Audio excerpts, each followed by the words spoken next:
Zoom. This meeting is alert. The host has started broadcasting the meeting on YouTube.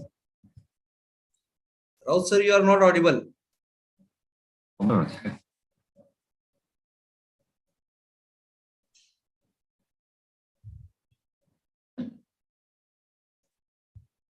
Alert. Sandy.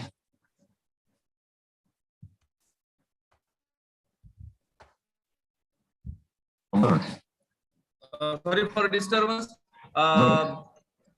We are gathered here in this particular program, which is organized by Rajesh Mahavidyalaya Latur on the Research Methodology Program 2022, which has been organized in association with ICSSR Mumbai, and this particular program is associated also with the Western Region Center, WRC.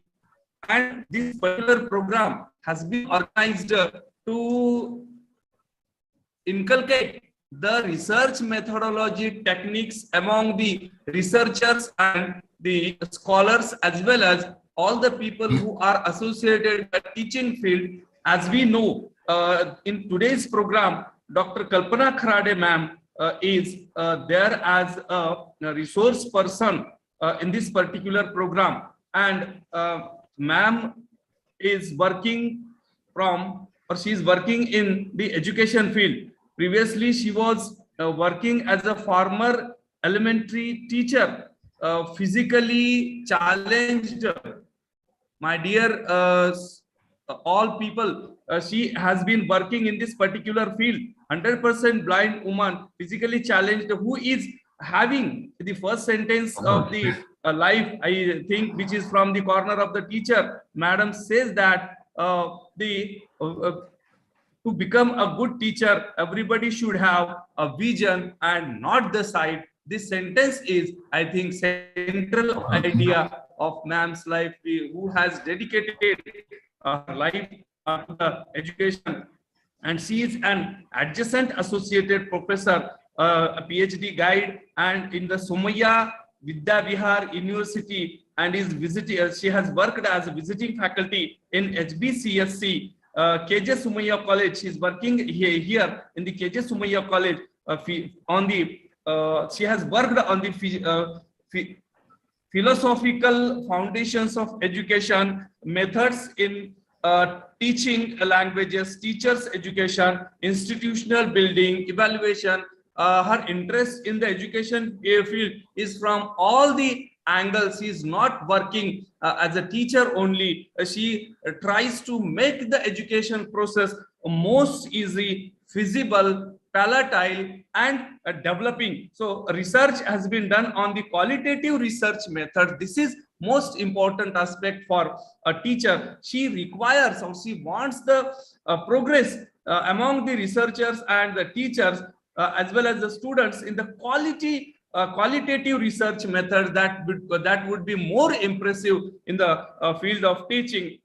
She has keen interest in the institutional intervention for struggling readers and writers and physically challenged girl students, which are having different needs. She knows the needs of a physically challenged person, so she tries to do much more for those people. She has worked on the personality development program for the physically challenged students, and as well as in the English speaking program.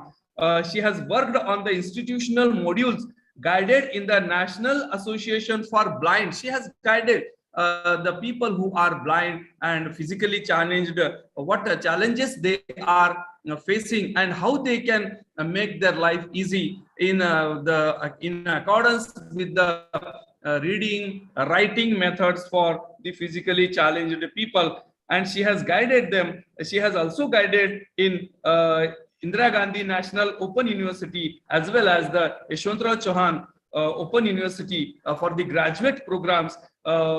And she has been awarded with the different awards.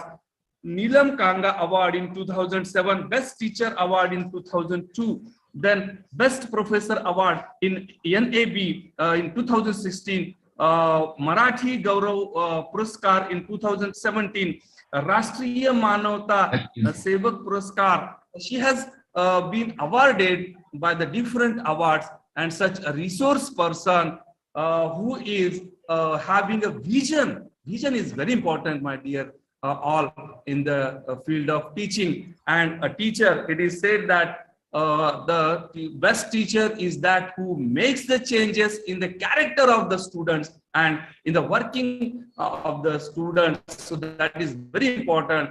So Kharade madam, your all working is inspirative for all the researchers as well as the teachers as well as students and the people who are working in the field of education. This will be my request to start the session, ma'am, with your knowledge, and I hope you will provide a vision to all of us. Thank you, ma'am. Please proceed. Okay. Thank you so much, sir. I am really impressed the way you have introduced me. Very well, very well. So friends, this is whatever the introduction is, there is this award, that award, etc., etc. But I'm simply, you can just call me perhaps Kalpana ma'am, and that's all. Okay. Now, as I was given the understanding, you all are from Rajarshi Shahu Mahavidyalaya. Very, this is again very inspirational की शाहू महाराजांसारख्या महान व्यक्तींच्या नावाने असलेलं हे college आहे. May I know what different branches, I mean what different disciplines the college is having? Art, science, commerce, all? Yes, ma'am. We are having all the 3 disciplines, and the students are also from all the streams. Great, great. So it means all these, all of you are research scholars, if I am not mistaken, and either you are from MPhil course or from PhD. Am I right, sir? They are from diverse areas, ma'am. MPhil also, PhD also, and some PDF students also. Okay, fine. And again, they are coming from art, science, and commerce, right? Yeah, and from some other state also. Other states also. Great, great. Okay. So, if I'm not mistaken, I think all these participants must be registered students for PhD. I mean, they have written their proposal and they have got it approved, or they have not yet started? Yes, yes. They have gone through WRC. They have registered. Oh, great. Wonderful. It means everybody is having their research proposal ready, correct? Okay. Now, just to begin with, may I request some of you, at least one person from each field, art, science, commerce, please tell your research topic, okay? And tell what roughly, very, very roughly you are going to do in your research. Let us be interactive. And again, language is absolutely not a problem with me. You can speak to me in Hindi, Marathi as well, because the main function of language is to communicate. Whatever language you feel comfortable, please use it. So my request to all of you, at least one person from each discipline, art, science, commerce, or from every program, MPhil or PhD, just briefly tell your title and tell very, very roughly what you are going to do. May I request Dr. Sagar Kulkarni from commerce stream to tell about your proposal. Sagar. Yes, Sagar, you can proceed. Dr. Sagar, you are not audible. Okay, sorry. I have just completed my PhD in Rajesh Shahu Mahavidyalaya Research Center in Commerce stream. I just wanted to do my research or just apply for postdoctorate fellowship. And my topic is impact of occupational stress on job performance among MSRTC employees. This is my this is your topic. Yes. So you are going to study the impact of particular thing on the job performance of particular category of people. Sir, how you are going to do that?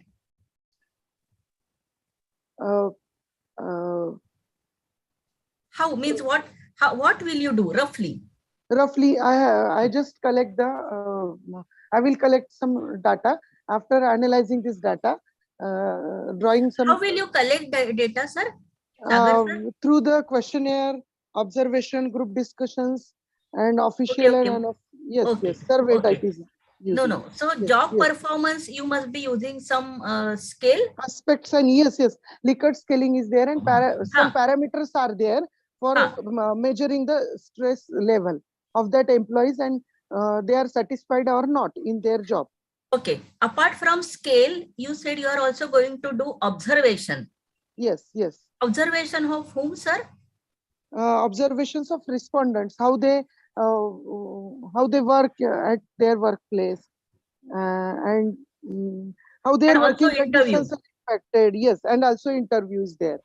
Yes, okay. Yes. So then, what do you think? What kind of data you will be getting, sir? Data is only paper data is important. I think it is only the paper data. The secondary sources which are available, I will cope up with primary data with secondary data, and after that I will take some inputs from websites, journals, secondary data which are available on internet. And no. Job performance scale is a Likert scale, correct? It will be filled by perhaps the participants. Observation you will be doing physically. You will be observing their performance, and interview again you will be doing with the participants, isn't it? So what kind of data will the job performance scale give you? Qualitative and quantitative data is both. Yes, okay. Ma'am. Again, observation, what kind of data you will be getting? Qualitative data. Okay. Yes, right. And interview? Interview is also qualitative data. So what paradigm are you going to follow in your research? Qualitative data paradigm. Only qualitative? Because you said your scale has even quantitative part. Some numerical aspects or some. Yes, it means it is not purely qualitative. Yes. Correct? You have quantitative element as well. Yes. So we cannot say that your study is purely qualitative. Right? Madam. Yeah. Okay. Thank you, sir. Someone Thank else? You, sir. Yes. Someone else, please. Someone else from art stream. Yeah. Please respond. It is good now, means we can get our own concepts clear. Kalpana Tengse, ma'am. Yes, Kalpana madam. Yes, anybody. Please. जेवढं तुम्ही interact कराल friends, तेवढं it will be better for you. Yes, anybody from the art stream. Any? Yes. Yes, proceed. Proceed, sir. You are not audible. Please proceed. Whoever want to talk. Science stream. You can proceed. You are audible. No. She is interacting with the audience. Kakasai Raut, sir. Participants, please.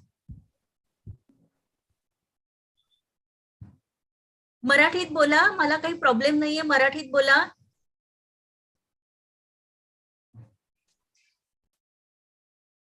Yes. Anybody from the science stream? Yes.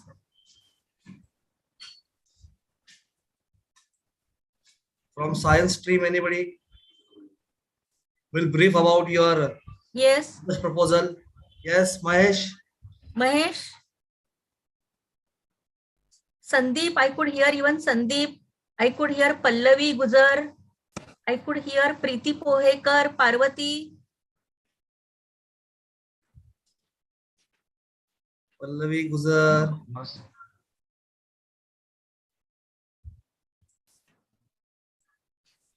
Okay, maybe nantar maybe afterwards you will speak. Fine. So see, it will be better if you interact, you know.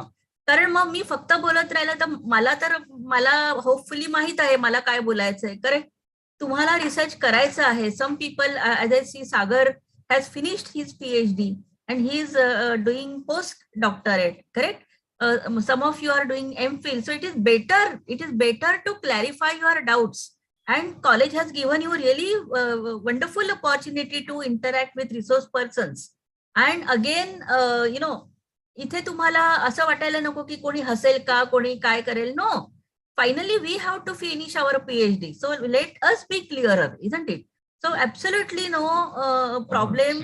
I will not say, oh, असं उत्तर दिलं, तसं उत्तर दिलं. I will never say that. I am a teacher for last 30 years.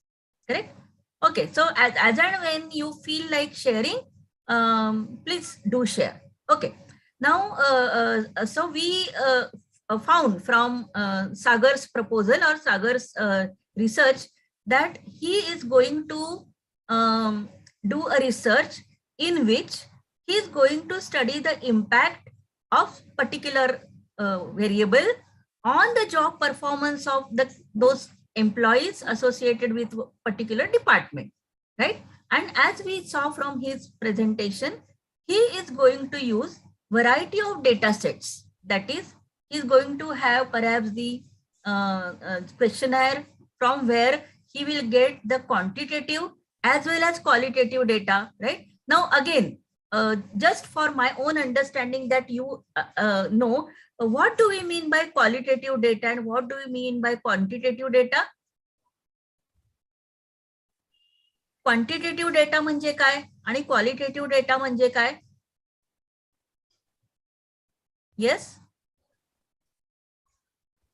Quantitative data म्हणजे कुठला?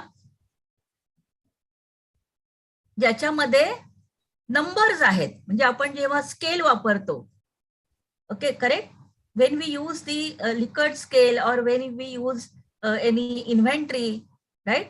And there people put the tick mark, agree, not agree, strongly agree, and then we quantify and then we get numbers. So that data is called quantitative data. And by qualitative data, what do we mean? Non-numerical data, correct? Non-numerical data where there is no number. For example, in your questionnaire, the question is, how do you find the benefits of the research methodology program, correct? How far do you feel that the research methodology program was useful for you as a researcher? So students or the participants will certainly write their answers, right? And then those answers will have to be analyzed. Somebody spoke about the content part of it. Somebody spoke about the organization part of it, right? Somebody spoke about the use of technology part of it. Somebody spoke about the interaction between the participants, right? And then we will prepare some themes and then we will present our findings. So that will be non-numerical data. त्याच्यामध्ये संख्या नाही आहेत, right? So quantitative data is associated with numbers and qualitative data is associated with words, right? Now, what is right, what is wrong is not question here. कुठला data चांगला, कुठला data चांगला नाही हा प्रश्नच नाहीये इथे. These are two different paradigms. हे दोन वेगवेगळे approaches आहेत research करण्यासाठी. We get good data from numbers also because numbers also tell me many things. Suppose out of 100, 80 people feel, you know, or 85 people feel that the program is useful, means it is majority of people feel the program is useful, right? But qualitative data will not tell us the numbers. Qualitative data gives us thick information, right? The information which we gather from qualitative is very thick and that is also essential, right? Now, for example, out of suppose again 100, 85 people feel that the program was good and 15 people feel we are not satisfied with the program, right? So still qualitative data will tell you if you are taking their, you know, answers in a open-ended questionnaire where they are writing their opinion. So that data will tell us many things, right? And that data will tell us why these 15 people feel that the program was not very useful, right? So that is also essential. So both these paradigms are very, very essential to understand the reality, correct? So reality, finally, what is research? What do we do in the research? We try to understand the reality. We try to understand the problem and solution for that, right? So this is the main purpose of research, and this is what we do. So basically, some researchers feel that quantitative research is very objective, right? Because numbers don't lie. Numbers are numbers; they don't lie. When we are getting data from interviews, or when the participants are writing their answers descriptively, some researchers feel that information will be subjective. I feel this way, you feel this way. That is subjective. व्यक्तिनिष्ठ ज्याला मराठीत आपण म्हणतो. And that may not be real, that may not be, authentic. Okay, so numbers is very objective, but qualitative data is subjective. But that is also reality, correct? Suppose if I say I don't agree with particular politician, right? I don't agree with particular politicians stand on this Hanuman Chalisa business and all, right? But that is my opinion, and that also is reality, correct? So qualitative data help us to understand that reality can be different, multiple, अनेक realities असू शकतात, and they are still realities, right? जर कोणाला काही गोष्ट त्यांचं मत असं असेल तर त्यांचं ते मत आहे, त्यांच्या दृष्टी त्यांचा दृष्टिकोन तसा आहे. And qualitative data help us to understand other people's perspective also, and that is also reality, correct? So in research field, we understand that these two main paradigms are existing.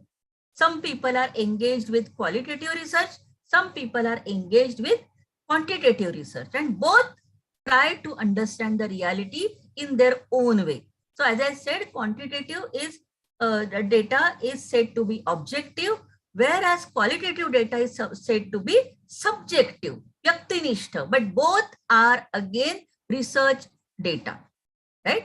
But then some people started feeling that no, qualitative itself is incomplete, as well as quantitative also incomplete, correct? So practically it is better to have even third paradigm. We should have a third paradigm where we will use the benefits of quantitative as well as qualitative data, correct? असा एक तिसरा paradigm असण्याची गरज आहे, ज्याच्यामध्ये आपण संख्यात्मक आणि गुणात्मक दोन्ही तऱ्हेचा डाटा घेऊ शकू, ज्याने आपलं अंडरस्टँडिंग जे आहे ते आणखीन क्लिअर, आणखीन कॉम्प्रिहेन्सिव्ह होण्याचं शक्यता आहे, बरोबर? आणि म्हणूनच रिसर्चर्सनी या तिसऱ्या पॅराडाइमचा स्वीकार केला, आणि हा तिसरा पॅराडाइम म्हणजेच mixed method research, right? Mixed method research. So what happens in mixed method? The researchers are using quantitative data also and qualitative data also. For example, in Sagar's case, as Sagar is saying he is going to use observation, so that data is going to be qualitative, hopefully, right? I don't know what kind of tool he is going to use. He is going to interview, so that is again going to be qualitative data. His questionnaire, his job performance scale, which he is going to use, there he will have few open-ended questions, so that data is again going to be qualitative, and plus some numerical data is going to get from that scale, so that will be quantitative data, correct? So now why Sagar is going to do all these things? Let us ask him. Sagar, why do you feel you want to observe also, you want to interview also, you want to use this scale also? Why do you think you want to do all these things? Yes, Sagar? Reliability check येण्यासाठी आणि त्याच्यामध्ये reliability. You said very interesting thing. Reliability of what? Reliability of data. म्हणजे कुठला data तुम्हाला असं वाटतं की तो तो प्रूव्ह करावा लागेल हा रिअल आहे की नाही, व्हॅलिड आहे की नाही? Primary data. What do you mean by primary data here? What do you mean by primary data here? Which collected from the respondents. Respondents. Okay. Now, for example, suppose you are using that performance job performance scale, right? So from that data, you will get some information. Whether that information is credible, whether we can believe that, whether it is valid or not, you want to supplement that information with observation as well as interview. Correct? म्हणजे आपण फक्त एखाद्या स्केलमध्ये टिक टिक टिक टिक केले त्याच्यातून जो data मिळेल तो कदाचित क्रेडिबल असेल नसेल, आणि म्हणून you want to support that data with interview and observation. So observation and interview data will support the quantitative data, correct? And that is why Sagar felt that scale alone, scale alone perhaps will not give us authentic picture. And that is why he thought that he would use also the other sources of data, that is observation as well as interview. So this data which he will receive from observation and interviews, correct? He feels that will add to the credibility of his data, right? So इकडेच आपल्याला दिसतंय बघा की फक्त एका कुठल्या तरी पॅराडाईमने कदाचित आपल्याला पूर्ण चित्र आपल्या समोर येत नाहीये, आणि म्हणूनच कदाचित दुसऱ्या डाटा सेटची आपल्याला गरज पडते, so that we will have a authentic picture of the reality, right? And this is where basically the need for mixed method arose.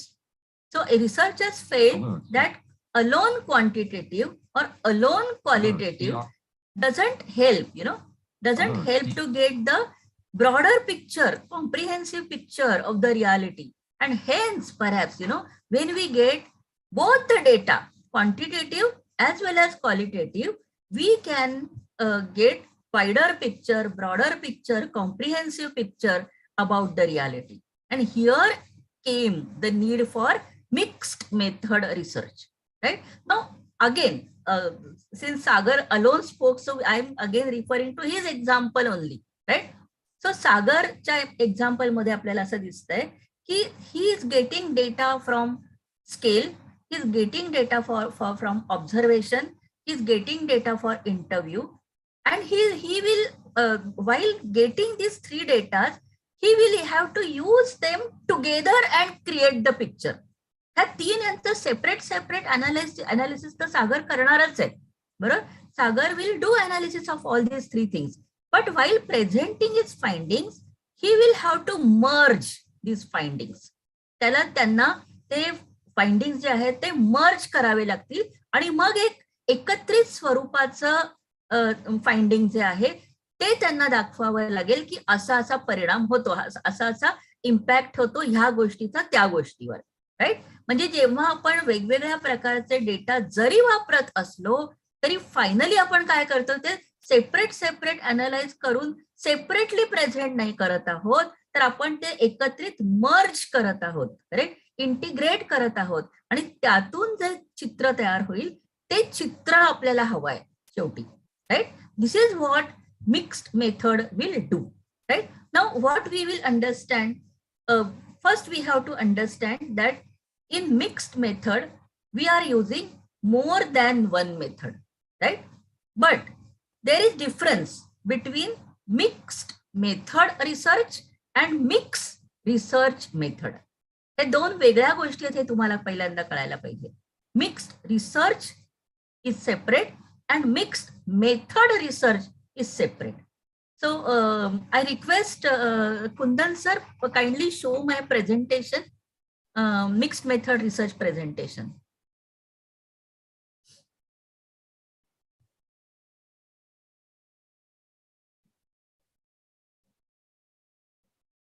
Yes, Hello? ma'am. It is displayed on the screen. Okay, okay. No, then please read the definition. Was any participants? Okay, okay, fine. Please read. A mixed method approach is one in which the researcher collects, analyzes, and integrates both qualitative and quantitative data in a single study or in multiple studies in a sustained program of inquiry. Yes. Okay. So as we saw here, you are seeing the definition of mixed method, right? So what is happening in this definition? The researcher is using both kind of data, qualitative as well as quantitative, in a single study or multiple studies. Now, what is single study? What is multiple studies? Or what are a single phase studies? What are multiple phase studies? That we will come to know, right? But before that, let us go down and see the three types of mixed research method first. Okay. So as I said, mixed research is different and mixed method research is different. So in mixed research, certainly we are using two methods, more than one method, quantitative or qualitative. We are using both, right? So how we are using? Accordingly, there are three types of mixed research. Okay, three types of mixed research. Number one, as you see down, sir, show mixed model research. Yes, it is mixed model research. Yes. Multi-method research and mixed method research. Right. So these are three types: mixed model, multi-method, and mixed method research. Right. ह्या तीन प्रकार आहेत, लक्षात ठेवा. Mixed model, multi method आणि mixed method. Right. हे mixed रिसर्चचे तीन प्रकार आहेत. त्यापैकी आपण पहिल्यांदा पाहू की मिक्स्ड मॉडेल रिसर्च म्हणजे काय. पाहिजे तर तुम्ही तुमच्या मनात वाचा आणि माझ्या प्रश्नांची उत्तरं द्या. कुठले दोन प्रकार आहेत मिक्स्ड मॉडेलचे? क्विकली सर्वांनी मनात वाचा. You all are research scholars, so you can read in your mind. My question is, which two types are there for mixed model? Within stage mixed model and across stage mixed model. Very good, Sagar. Very good, Sagar. Okay. So what happens in within stage? Within stage मध्ये काय होतंय? एका stage मध्ये दोन्ही data येतात. For example तुमचं question आहे सागर, त्याच्यामध्ये येस क्वांटिटेटिव्ह पण आहे आणि क्वालिटेटिव्ह पण आहे. बरोबर. म्हणजे जेव्हा मी अशा तऱ्हेचं एखादं क्वेश्चनर वापरते, ते झालं विदिन स्टेज, म्हणजे मी एका स्टेज मध्ये ते मी वापरते. बरोबर. ते झालं विदिन स्टेज. आता अक्रॉस स्टेज मध्ये काय होते सांगा बरं. What happens? What is happening in across stage? See the example. What example is given? The example is. Yes, yes, a researcher want to explore why people take online college. Correct. Courses. And for that, what the researcher is doing? The researcher conducts open-ended interviews. Yes. Asking them why they data collection. Asking them why they take online courses. Yes. And then the researcher quantifies the result by counting the number of times each type of response occurs. That is the quantitative data analysis. Perfect. So what is happening here? What method is used here? Interview. Right? The researcher is using interview. So from interview, what data I am getting? Qualitative. I am getting qualitative data. But the researcher is quantifying that qualitative data. Getting it? Researcher is quantifying. Who said the what? How many times did they say this? Right? How many students said this? So he is quantifying the qualitative data. Right? And that is why it is called across stage. Correct? So in both these cases, within the stage or across the stage, both the data are used, quantitative and qualitative. But still it is not mixed method. Remember, it is mixed model. right? It is mixed model research, right? Now see the definition of mixed method. Niche jaiye, go down and read the definition. Mixed method research. Yes. In mixed method research, a qualitative phase and a quantitative phase are included in the overall research study. It's like including a quantitative minimum study and a qualitative minimum study, mini study in one overall research study. Yes. Now what is happening here? In mixed model, we saw in a questionnaire, some part was qualitative, correct? Or even in second case, we saw the interview was taken and the data was quantified, right? But what is happening in mixed method? Again, we are using qualitative data also, we are using quantitative data also, but we are using it separately, right? As if we are doing quantitative studies separate and qualitative studies separate, and then we are merging the data, right? So here we are not really mixing the thing at a data collection level or data analysis level, but we are merging the data, we are merging the results at the interpretation level, right? So unlike mixed model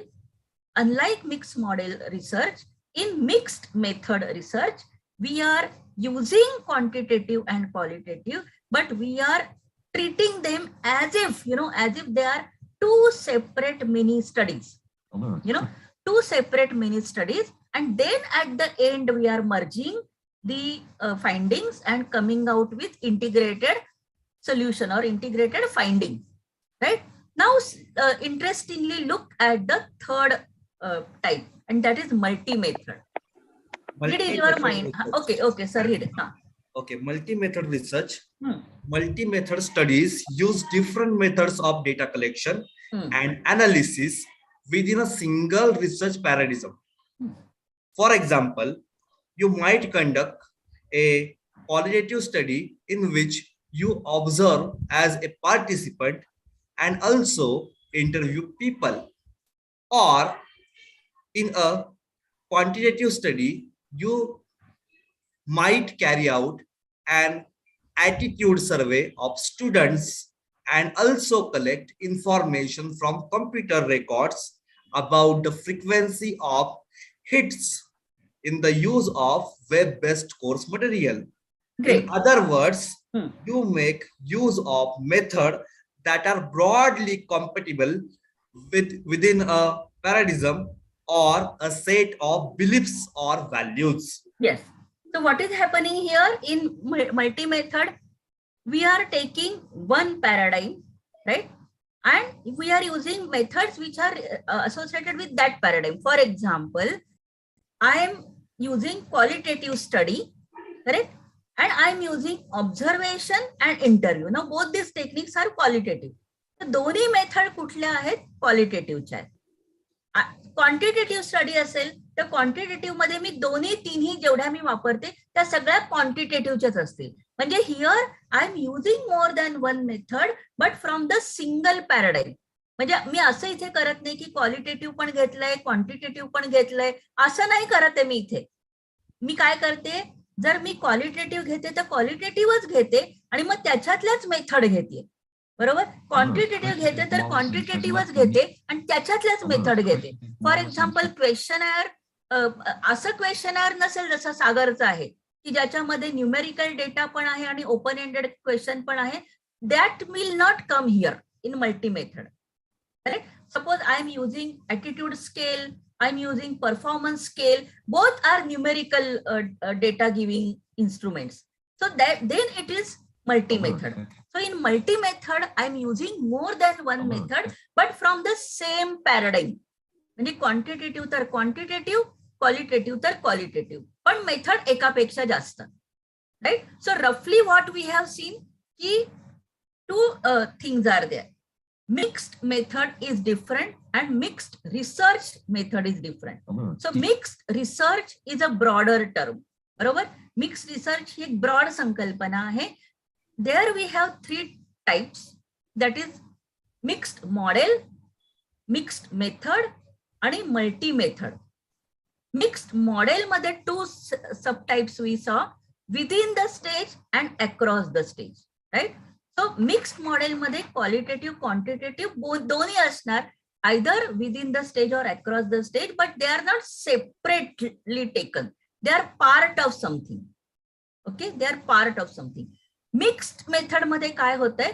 In mixed method we are using qualitative and quantitative both. म्हणजे mixed method मध्ये qualitative quantitative दोन्ही असायलाच पाहिजे, बरोबर, तरच तुम्ही त्याला mix म्हणणार.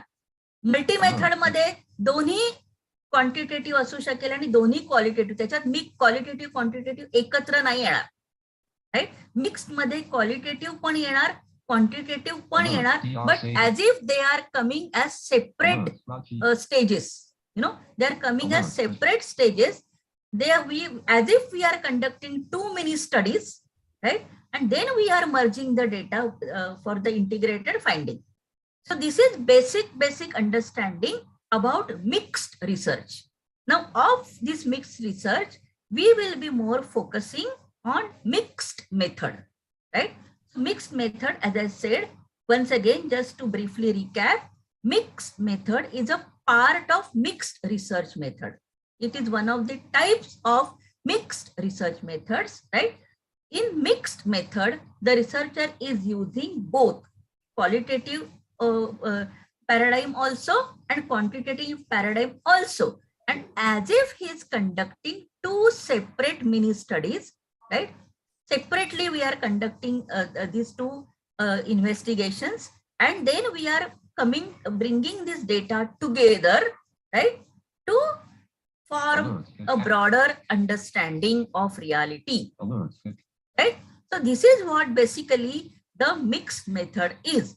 And why mixed method we say it was necessary? Because earlier our discussion showed that quantitative alone or qualitative alone doesn't give us the wider picture or comprehensive picture of the reality, right? And sometimes the situation is such that one set of data is not sufficient for coming to the conclusion, right?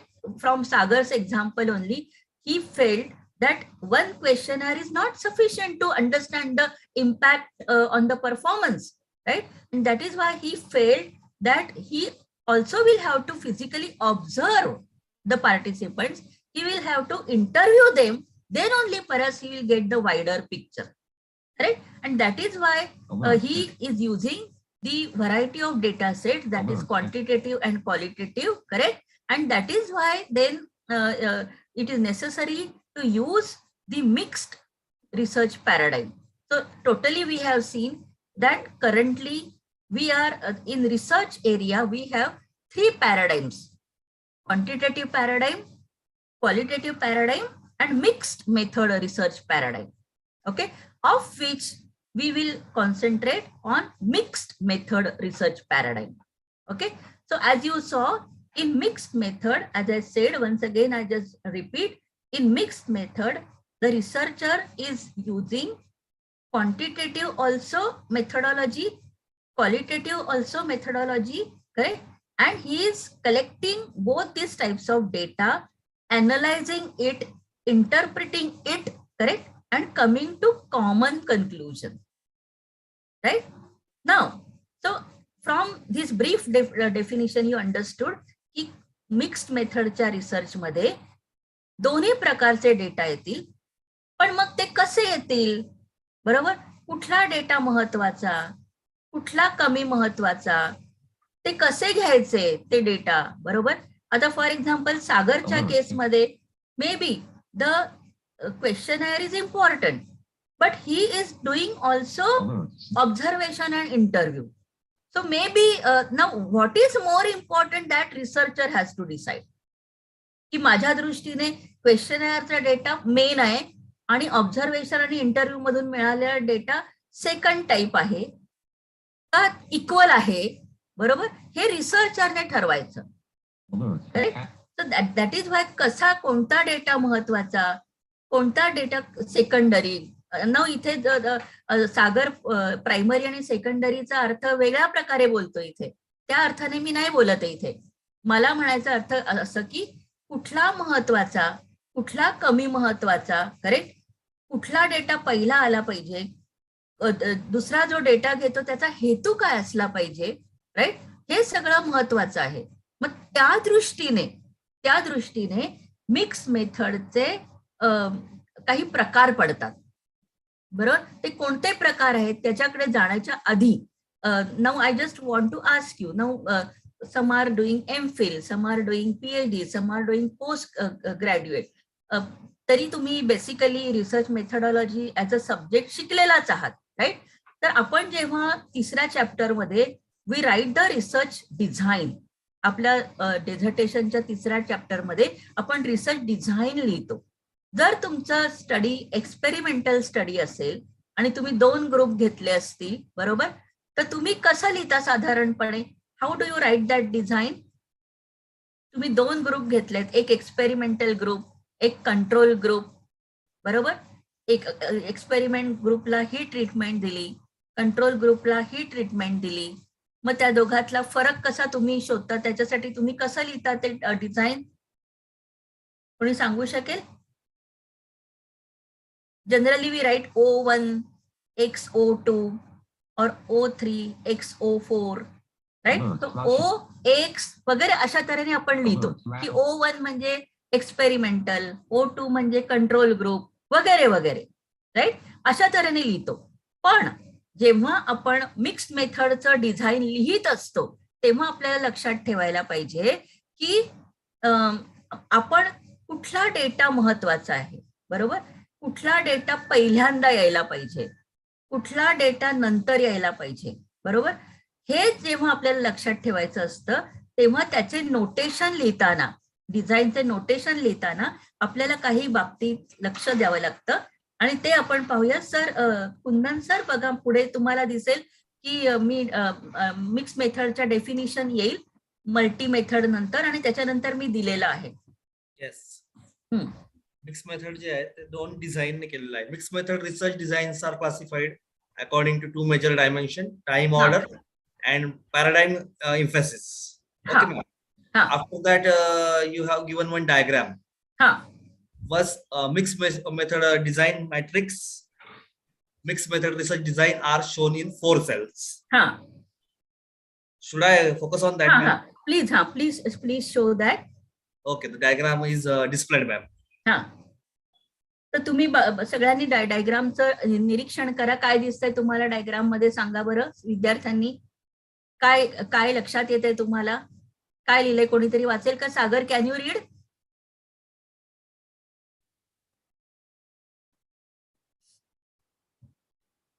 I will, ma'am, no problem. Okay. In the diagram, the paradigm emphasis decision is there. Equal status is written. Dominant status is written. Qualitative plus quantitative, coherent is written. Then qualitative to quantitative, quantitative to qualitative, sequential is written. Qualitative to quantitative, qualitative to quantitative, quantitative to qualitative. Like this 4 quadrants are there. Yes. 4 quadrants. तुम्हाला इथे दिसेल की कधी qualitative small letter मध्ये लिहिलंय, कधी capital मध्ये लिहिलंय, कधी दोघांच्या मध्ये प्लस साइन आहे, कधी दोघांच्या मध्ये एरो आहे. बरोबर. आता त्याचा अर्थ मी तुम्हाला सांगते. जेव्हा when we write in capital letter, correct, when we write capital letter means that data is main, correct. So suppose con plus qual, बरोबर, आणि कॉन कॅपिटल असेल म्हणजे काय झाला? क्वांटिटेटिव्ह मेन आहे, क्वांटिटेटिव्ह मेन आहे. आणि कॉल स्मॉल लेटर्स मध्ये आहे म्हणजे क्वालिटेटिव्ह सेकंड आहे, बरोबर, प्रॉमिनंट नाहीये, सेकंडरी आहे. प्लस साइन काय दाखवतं की both the data are collected concurrently. Concurrently म्हणजे ऍट अ सेम टाइम, दोन्ही data at a same time, बरोबर. फॉर एक्झाम्पल, मी मी पार्टिसिपंट्सना स्केल दिलं आणि काही दिवसांनी त्यांचा इंटरव्ह्यू घेतला. बरोबर, ते झालं कंकरंट. एकाच वेळेला दोन्ही डेटा घेतले. तो कंकरंट डेटा दाखवायचा असेल आणि कंकरंटली कलेक्टेड डेटा दाखवायचा असेल तर we use plus sign. Plus sign denotes that data is collected concurrently at the same time. Okay, for example जेव्हा एक्सपेरिमेंटल असते स्टडी, पहिल्यांदा एक्सपेरिमेंटच्या आधी मग एक्सपेरिमेंटच्या नंतर 2 डेटा आपण कलेक्ट करतो. बरोबर, म्हणजे एक डेटा आधी घेतो, दुसरा डेटा नंतर येतो, सिक्वेन्शियली येतो. मग सिक्वेन्शियल दाखवायचं असेल तर एरो साइन दाखवायचं. म्हणजे जेव्हा मी लिहिलेलं असतं क्वान एरो क्वाल, त्याचा अर्थ काय होतो, मी पहिल्यांदा क्वांटिटेटिव्ह डेटा घेतला आणि जो माझ्यासाठी मेन आहे, बरोबर, कॅपिटल आहे. एरो म्हणजे मी नंतर काय घेतलाय, क्वालिटेटिव्ह घेतलाय.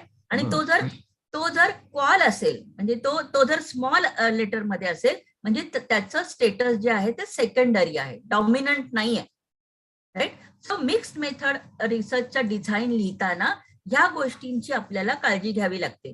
तर आपल्या 3rd चॅप्टर मध्ये जेव्हा Sagar you will be writing your 3rd chapter, you will have to take care of these kind of notations. Certainly your study is going to be mixed method research design, right? So तेव्हा तुमचा call आहे, call plus कॉन आहे का, कॉल कॉन एरो कॉल आहे, right, which is main, which is prominent, which is secondary, all that you will have to denote by these notations. So once again I say की जेव्हा आपण दोन्ही प्रकारचे डेटा करतोच आहे, मिक्स मेथड मध्ये दोन्ही प्रकारचे डेटा येणार आहेत, पण जो मेन आहे तो कॅपिटल लेटर मध्ये दाखवायचा. जो मेन नाही आहे म्हणजे equal status versus dominant status. Equal असेल तर दोन्ही स्मॉल येईल, नाही तर दोन्ही कॅपिटल येईल. बरोबर. जर एक डॉमिनंट असेल आणि एक लेस डॉमिनंट असेल तर डॉमिनंट कॅपिटल मध्ये लिहायचं आणि दुसरं स्मॉल मध्ये लिहायचं. दोन्ही जर टाइम ऑर्डर मध्ये जर कंकरंटली कलेक्टेड डेटा असेल, एका वेळी घेतलेले असतील तर प्लस साइन येईल, क्वान प्लस क्वाल. म्हणजे दोन्ही प्री एक्सपेरिमेंट केलं असेल, प्री एक्सपेरिमेंट स्टेजच्या आधी दोन्ही एकत्र घेतले असतील तर प्लस येईल. पण एक आधी घेतलंय आणि एक नंतर घेतलंय म्हणजे सिक्वेन्शियल डिझाईन झालं. मग सिक्वेन्शियल दाखवायचं असेल तर एरो दाखवायचा, म्हणजे क्वान एरो क्वाल. बरोबर.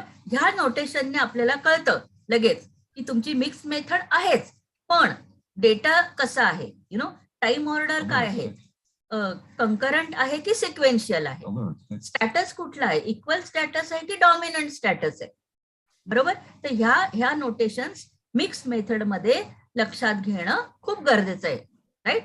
हे बेसिक लक्षात ठेवायचं आता की मी जसं म्हटलं की इधर the data can be equal status or dominant status.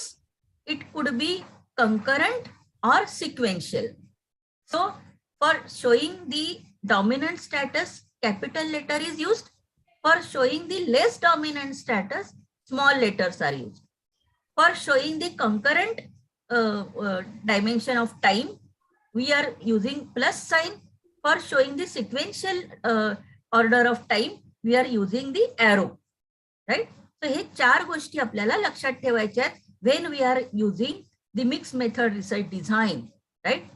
हे आपल्याला डेमॉन्स्ट्रेट करावं लागतं आपल्या रिसर्च मेथडॉलॉजीच्या चॅप्टर मध्ये. आणि मग त्याप्रमाणे रिसर्च मिक्स रिसर्चचे 4 मेजर टाइप्स होतात. Okay sir, go down. We will have 4 types. Yes. The 4 major types of mixed method designs are triangulation design, the embedded design, the explanatory design, and the exploratory design. Yes. Okay. So hey 4 मेथडचे type आहेत, 4 designs आहेत mix मेथडचे. त्याचे variants पण आहेत, पण आजच्या आपल्या छोट्याशा presentation मध्ये मी व्हेरियंट्सना शक्यतो हात नाही लावत आहे की तुम्हाला नाही तर गोंधळ होईल. आपण ब्रॉडली हे 4 टाइप्स पाहण्याचा प्रयत्न करू. ओके. जेव्हा तुम्हाला वाटेल की नाही आम्हाला व्हेरियंट्स पण शिकायचे आहेत, कदाचित तुम्ही मला परत एकदा सांगा, मी परत येईन सेशन देण्यासाठी. पण आजच्या कारण हा आजचा पहिलाच दिवस आहे, तुम्ही सगळेजण इंटरॅक्ट केलं असतं तर आपल्याला जास्त चांगलं झालं असं खरं म्हणायचं तर. म्हणजे त्याच्याने दुसऱ्या समोरच्या माणसालाही कळतं की तुम्हाला समजतंय ना मी म्हणते ते, बरोबर.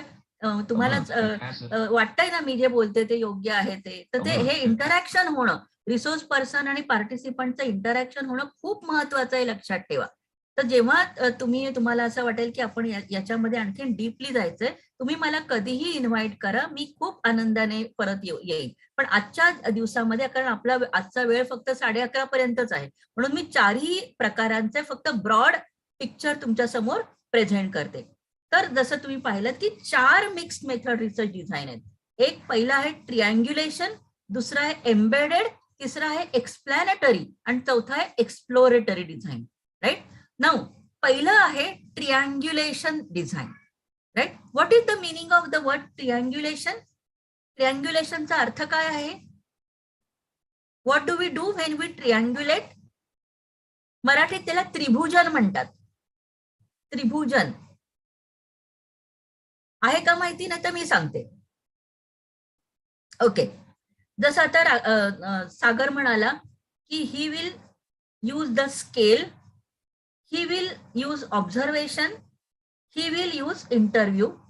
म्हणजे त्याला असं वाटतंय की जो डेटा मला स्केल मधून मिळेल, बरोबर, तो सफिशियंट आहे की नाही, म्हणजे तो रिलायबल आहे की नाही, बरोबर, तो रिलायबल आहे की नाही हे मला पाहायचंय. म्हणून मला क्वालिटेटिव्ह पाहिजे, म्हणून मला क्वालिटेटिव्ह पार्ट पण पाहिजे, बरोबर. प्लस तो असं पण म्हणाला की मी लिटरेचर मध्ये पण पाहणार आहे, लिटरेचरचा पण वापर करणार आहे. म्हणजे क्वालिटेटिव्ह डेटा तो का घेतोय? To validate the data. Quantitative data म्हणजे क्वांटिटेटिव्ह डेटा रिलायबल आहे की नाही हे पाहण्यासाठी he is going to use qualitative data as well as literature, right? So this is what is meant by triangulation. Triangulation मध्ये आपण काय करतो आहोत की एक डेटा रिलायबल आहे की नाही हे प्रूव्ह करण्यासाठी दुसरा डेटा किंवा दुसरे सोर्सेस वापरतोय आणि मग कन्फर्म करतोय की yes my data is reliable, it is valid. Right, so पहिली जी डिझाईन आहे आपली mix method research design, that is triangulation design. That is the main purpose of this design. Okay, so in triangulation design both the data sets are used, qualitative and quantitative, correct? Both can be capital, both can be capital, बरोबर. आणि हे दोन्ही data कसे आहेत? कंकरंटली collected आहेत. म्हणजे एक आधी एक नंतर असं नाही, एकाच वेळेला दोन्ही घेतलेले सेपरेटली. ऑफकोर्स पहिल्यांदा स्केल वापरलाय, लगेच मी इंटरव्ह्यू पण घेतलेत किंवा मी लगेच ऑब्झर्वेशन पण केले. हे काय 2 फेज मध्ये स्टडी नाहीये सागरची, बरोबर. सो त्याची जी ही डिझाईन आहे ती one data set will be used to validate the other data set, correct? So that kind of study is known as triangulation design, barabar. So triangulation design again is a equal status design. What do you mean by equal status? Both the data are equal status.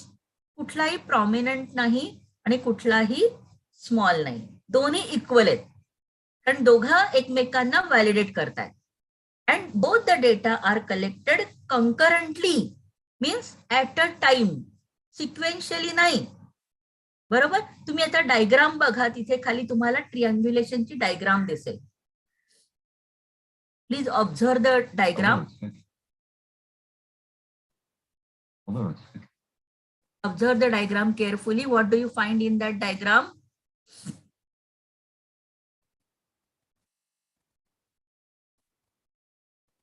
Can anyone describe the diagram? I'll be happy if one of the student describes it.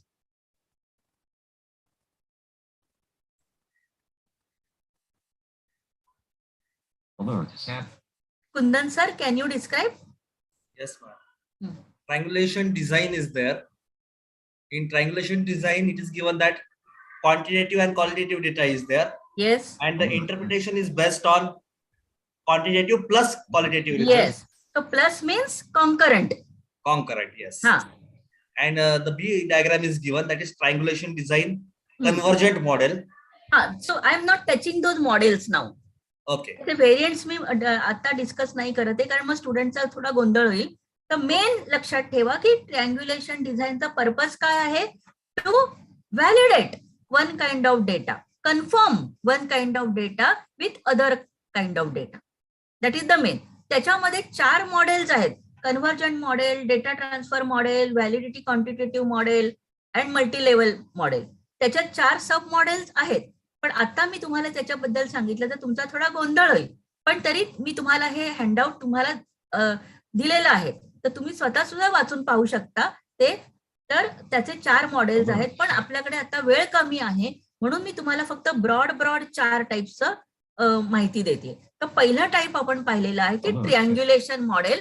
That in this model, as I said, की both the data are used and they are used concurrently. बरोबर? एका वेळेला दोन्ही डेटा आपण घेतो आहोत आणि purpose is what? To triangulate, to validate, to confirm. Correct? हे याच्यासाठी हे डिझाईन घेतलं जातं. So this is triangulation mixed method research design. बरोबर?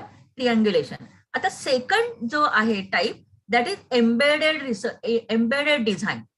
What do you mean by embedded?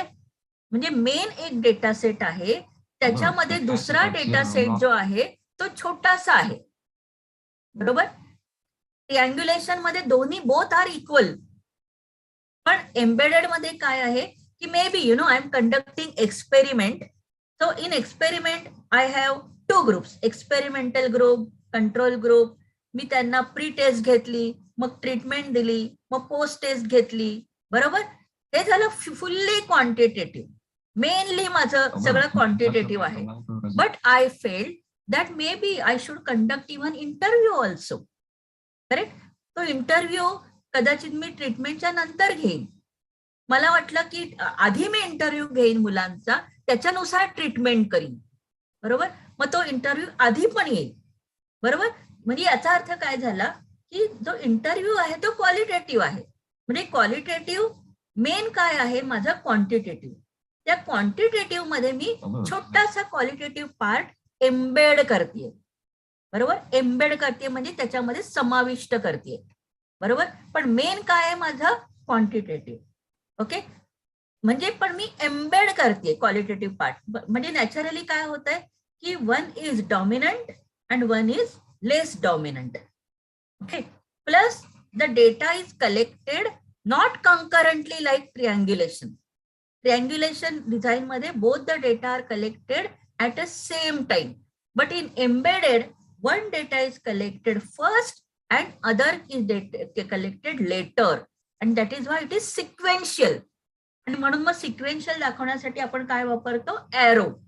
So quan capital, arrow qual small, असं ते design होईल. इकडे क्वालिटेटिव्ह पण मेन येऊ शकतो. कदाचित माझा मेन स्टडी आहे क्वालिटेटिव्ह आणि मग त्याच्यामध्ये मला थोडस त्यांचं क्वांटिटेटिव्ह पण अनालाइज करायचंय. तेव्हा मग क्वाल कॅपिटल, एरो आणि क्वान स्मॉल असं येईल. म्हणजे लक्षात काय ठेवायचंय की in embedded design I will use again both the data set, but one will be dominant, one will be less dominant. And this data will not be concurrently collected. It will be collected sequentially. म्हणजे एक आधी घेतला जाईल आणि एक नंतर घेतला जाईल. म्हणजे कुठलाही एक पार्ट आयदर क्वालिटेटिव्ह किंवा क्वांटिटेटिव्ह हा त्याच्यामध्ये इम्बेड केला जातोय, समाविष्ट केला जातोय ओव्हरऑल डिझाईन मध्ये. So that is called embedded mixed method research design. Right? म्हणजे आतापर्यंत आपण 2 डिझाईन पाहिलेले आहेत मिक्स मेथडच्या, ट्रिअँग्युलेशन आणि एम्बेडेड. ओके? थर्ड डिझाईन, त्याच्यामध्ये पण 2 व्हेरियंट्स आहेत. एक आहे एक्सपेरिमेंटल आणि एक कोरिलेशनल. ती आता मी टच नाही करत आहे. ओके? थर्ड व्हेरियंट आहे ते आहे explanatory design. Explanatory design. Sir एम्बेडेडचे डायग्राम दाखवता का मुलांना? एम्बेडेडचा diagram please observe. Yes, ma'am. Yes, हा. ma'am. Embedded design. You can see the diagram. Here, quantitative is shown in capital letters and qualitative is shown in small letter. Means quantitative have primary focus and qualitative is secondary. Yes. Am I right, ma'am? Yes, yes, sir. Yes, sir. Then the sequence is there. Interpretation based on quantitative Alert. and qualitative as secondary. The results are there. Or you can take Alert. qualitative as primary focus Primary, and correct. quantitative as secondary focus. Yes. And then the interpretation is based on qualitative. Correct. Quantitative results are taken as secondary. Right. Correct. So both are possible. But कुठला तरी एक less dominant असणार. Correct. Qualitative main असेल तर quantitative less dominant असेल, quantitative main असेल तर qualitative less dominant असेल. आणि the data is collected sequentially, not concurrently. एका वेळेला नाही होणार, एक मागे पुढे डेटा घेतला जाईल. So that is embedded mix method research design. Now third, as I said, is explanatory. Okay. Again इकडे काय होत आहे, दोन्ही डेटा येणारच आहेत मिक्स मेथड म्हटल्यावर. क्वांटिटेटिव्ह पण येणार, क्वालिटेटिव्ह पण येणार. ओके. पण one data is use to explain others. Explain. Triangulation मध्ये आपण एक्सप्लेन नाही करत आहोत. ट्रिअँग्युलेशन मध्ये काय करतो, we are proving the reality और रिलायबिलिटी, की हा डेटा रिलायबल आहे की नाही म्हणून दुसरा डेटा वापरतोय.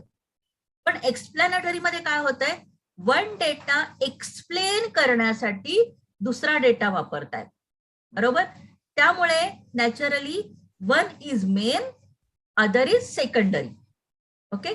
क्वालिटेटिव्ह असे. आणि मेनली एक्सप्लॅनेटरी मध्ये काय होतं, पहिल्यांदा क्वांटिटेटिव्ह येतं, बरोबर, आणि दुसरं क्वालिटेटिव्ह येतं. हे नेहमी होतं, लक्षात ठेवायचं.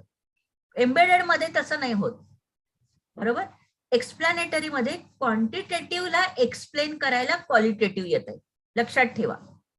त्यामुळे मेन काय आहे, क्वांटिटेटिव्ह. सो क्वान कॅपिटल, अगेन हे जे आहे ते एका नंतर एक येत आहे, सिक्वेन्शियल आहे. म्हणजे क्वान कॅपिटल एरो क्वालिटेटिव्ह, क्वाल. बरोबर. सर डायग्राम दाखवा मुलांना एक्सप्लॅनेटरीचं. Yes. So in this explanatory design, you can see that quantitative is primary focus. Okay, ma'am. Yes. Quantitative is written in capital. Yes. Then eventually we have to collect the qualitative data. Yes. And then there is interpretation based on quantitative to qualitative. Yes. Results.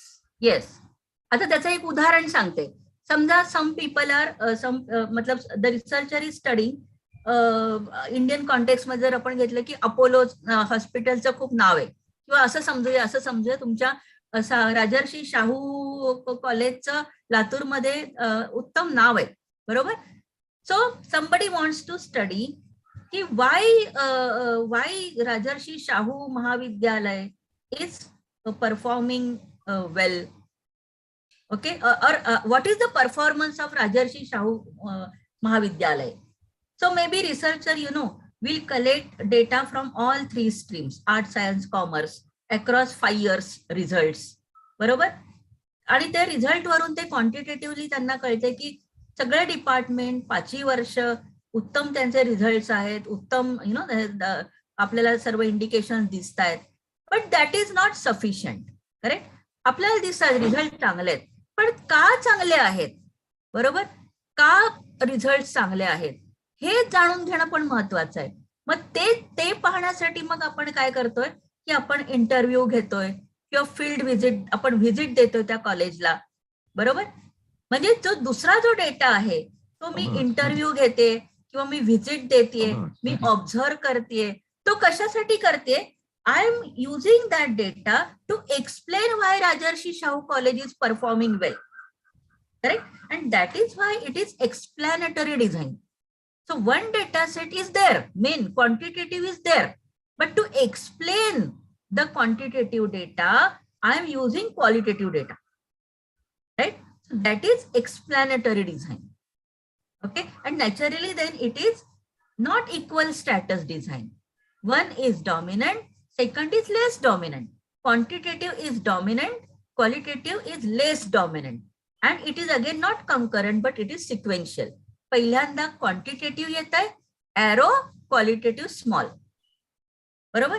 तर हे एक्सप्लेनेटरीचं design आहे. त्याच्या उलट आता exploratory चौथं जे design आहे ते exploratory design आहे. Again I said एक्सप्लेनेटरीचे पण दोन व्हेरियंट्स आहेत, दोन टाइप्स आहेत. एक आहे फॉलोअप आणि दुसरा आहे पार्टिसिपंट सिलेक्शन. त्याच्याकडे मी आता सध्या जात नाहीये, पण त्याचे पण दोन उपप्रकार आहेत. ओके, आता चौथा जो टाइप आहे तो आहे एक्सप्लोरेटरी डिझाईन. आता हे याच्या बरोबर उलट आहे, एक्सप्लोरेटरीच्या उलट आहे. पहिल्यांदा क्वालिटेटिव्ह, एरो आणि क्वांटिटेटिव्ह. म्हणजे क्वालिटेटिव्ह मधून मला काही माहिती मिळेल, त्याच्यावर आधारित पुढे क्वांटिटेटिव्ह येईल. ओके, फॉर एक्झाम्पल मला एखादं स्टडी करायचं आहे. ओके, आणि त्या स्टडीसाठी माझ्याकडे स्टँडर्ड इन्स्ट्रुमेंट नाहीये. ओके, जनरली आपण स्टँडर्डाइज इन्स्ट्रुमेंट इधर अवेलेबल असतात, ते आपण विकत घेतो आणि वापरतो. पण आता मला जी स्टडी करायची त्याच्यासाठी ते इन्स्ट्रुमेंटच नाहीये. बरोबर? मग ते इन्स्ट्रुमेंट जर मला तयार करायचं असेल तर मी पहिल्यांदा त्याच्या ज्या इन्स्ट्रुमेंट मध्ये जे ऍट्रिब्यूट्स आहेत, बरोबर, ते ऍट्रिब्यूट्स मला शोधावे लागतील. मग त्याच्यासाठी रिसर्चर काय करतोय, पहिल्यांदा तो काही पार्टिसिपंटचे इंटरव्ह्यू घेतोय, ऑब्झर्व करतोय आणि त्या डेटामधून त्याला काही व्हेरिएबल, त्याला काही ऍट्रिब्यूट्स मिळतात. बेस्ड ऑन दोज ऍट्रिब्यूट्स म्हणजे तो काय करतो, एक्सप्लोअर करतोय. बरोबर? Based on those attributes he is preparing a tool. बरोबर? टूल म्हणजे स्केल आहे किंवा इन्व्हेंटरी आहे किंवा जे काय तो बनवतोय. मग ते टूल तो दुसऱ्या पार्टिसिपंट्सना ऍडमिनिस्टर करतोय आणि त्याच्यातून जो डेटा येईल तो अनालाइज करतोय. म्हणजे आधी काय झालंय, क्वालिटेटिव्ह आलंय, बरोबर, इंटरव्ह्यू, ऑब्झर्वेशन वगैरे वगैरे मधून त्याच्यातून ऍट्रिब्यूट्स निघाले. ऍट्रिब्यूट्सवर आधारित मी टूल तयार केलं आणि मग ते टूल मी पार्टिसिपंट्सवर ऍडमिनिस्टर करून डेटा घेतला. तो क्वांटिटेटिव्ह डेटा आहे आणि मग तो मी अनालाइज करून मी फाइंडिंग्स काढीन. बरोबर? म्हणजे इथे काय झालं, क्वालिटेटिव्ह मेन झालं. बरोबर? क्वालिटेटिव्ह मेन झालं, सिक्वेन्शियल आलं. म्हणजे आधी क्वालिटेटिव्ह आलं, त्याच्यावर आधारित टूल आलं, टूल अनालाइज केल्यावर क्वांटिटेटिव्ह डेटा आला. बरोबर? म्हणून याला काय म्हणतोय आपण, एक्सप्लोरेटरी रिसर्च डिझाईन. तर ह्या डिझाईनचा उपयोग हा बेसिकली टूल तयार करण्यासाठी होतो. आपल्याकडे अवेलेबल टूल नसेल आणि टूल बनवायचं असेल तर ह्या डिझाईनचा आपण उपयोग करू शकतो. तर आपण डायग्राम बघूया. सर दाखवा त्यांना diagram. It is already there, ma'am. Okay. So, sir, can you describe it? Yes. In exploratory design, Hmm. First qualitative is given in Yes. catalog.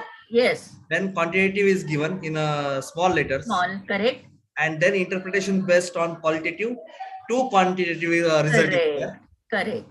Here Correct. exploration means to have journey through. So ma'am have told you that we have journey through this model. Exactly. Okay. For designing a tool. Okay, ma'am. Yes. Yes. तर याचे सुद्धा दोन variants आहेत, tool development and टेक्सॉनॉमी development. तर त्याच्यामध्ये आपण आज नको जाऊया, परत कधी जर मिळालं तर आपण नक्की जाऊ. तर ओव्हरऑल आपण काय पाहिलं फ्रेंड्स, की we saw that originally means basically there were two major paradigms, quantitative paradigm, qualitative paradigm. In quantitative paradigm, we believe that the reality is objective, correct?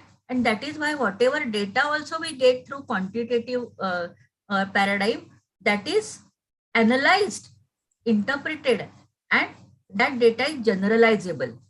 But in qualitative paradigm, we saw that the data which we get is subjective, because reality is not one. Reality could be many. And all realities are considered to be realities, right? And that is why the data which we get is non-numerical, right? And after interpreting, again we are coming to some conclusion. Then further researchers felt that both these paradigms, quantitative or qualitative, they are incomplete, right? And that is why we need a third paradigm where we are using quantitative data also and qualitative data also. And both these data are essential if we want to get a wider picture of the reality. And that is why researchers like Clark, Creswell, Creswell JW, Clark V. These are the main names. Tashakori, Tedley. These are the main names in these paradigms. They have written many books. Basically, they propagated this paradigm. So they felt that we should have this third paradigm that is known as mixed method research, right? And that research is practical, because reality cannot be either subjective or objective. Sometimes we require both the kind of data sets to have a wider picture. And that is why they promoted the third paradigm for research, right? And so mixed method research, as we saw, is the part of mixed research method. In mixed research, we have three types: mixed model, mixed method, and multi-method. Now, mixed method is one of the types of mixed research. Now, in mixed research, as we saw, we use quantitative as well as qualitative data. And these two data sets are collected separately as if these are two mini studies. And then the data is merged and the overall comprehensive picture is created, right? We also saw that in mixed method research, we have to keep in mind some notations, like capital letter denotes the dominant status, small letters denote the less dominant status. The plus sign denotes that the data is collected concurrently. Arrow signs denotes that the data is collected sequentially, one after the other. Now, based on the purpose of mixed research can be triangulation research, embedded research, explanatory research, or exploratory research. In triangulation, we saw that both the data sets are equal status and they are collected concurrently. Here, purpose is one data set is used to validate the other data set, right? And it is a concurrent design. In embedded, we saw that one data set is main, either qualitative or quantitative, and one second data set is smaller and it is embedded within the overall design. In explanatory, we saw that mainly quantitative data is main and qualitative data comes later to explain the quantitative data. But in exploratory, what happens? Qualitative is main, which helps us to explore things. Based on that, then we develop taxonomy or instrument, and then we come to quantitative data part, right? So overall, this is the wider, very, very broad picture of mixed method research design, right? So in my presentation further, you will find there are stages of conducting mixed method research. So, sir, will you show that diagram? Yes, ma'am. 8 steps of conducting the So look at those steps. Sir, kindly read them. Yes, ma'am. Just a minute. Step 1 is determine whether a mixed design is appropriate. Yes. So it is not so की करायचं म्हणून कुठलाही method आपल्याला mix method करायचं म्हणून काहीतरी करा असं नाही. Whether it is really necessary. For example, in Sagar's case, he felt that that scale is not sufficient. He needs to take data from other sources also, right? So determine whether it is really necessary. Okay. Second step is determine the rationale for using a mixed design. Yes. What is the rationale? What is the philosophy behind it? Why you want to use a mixed method and not calling to quantitative alone and qualitative alone? Okay. Next.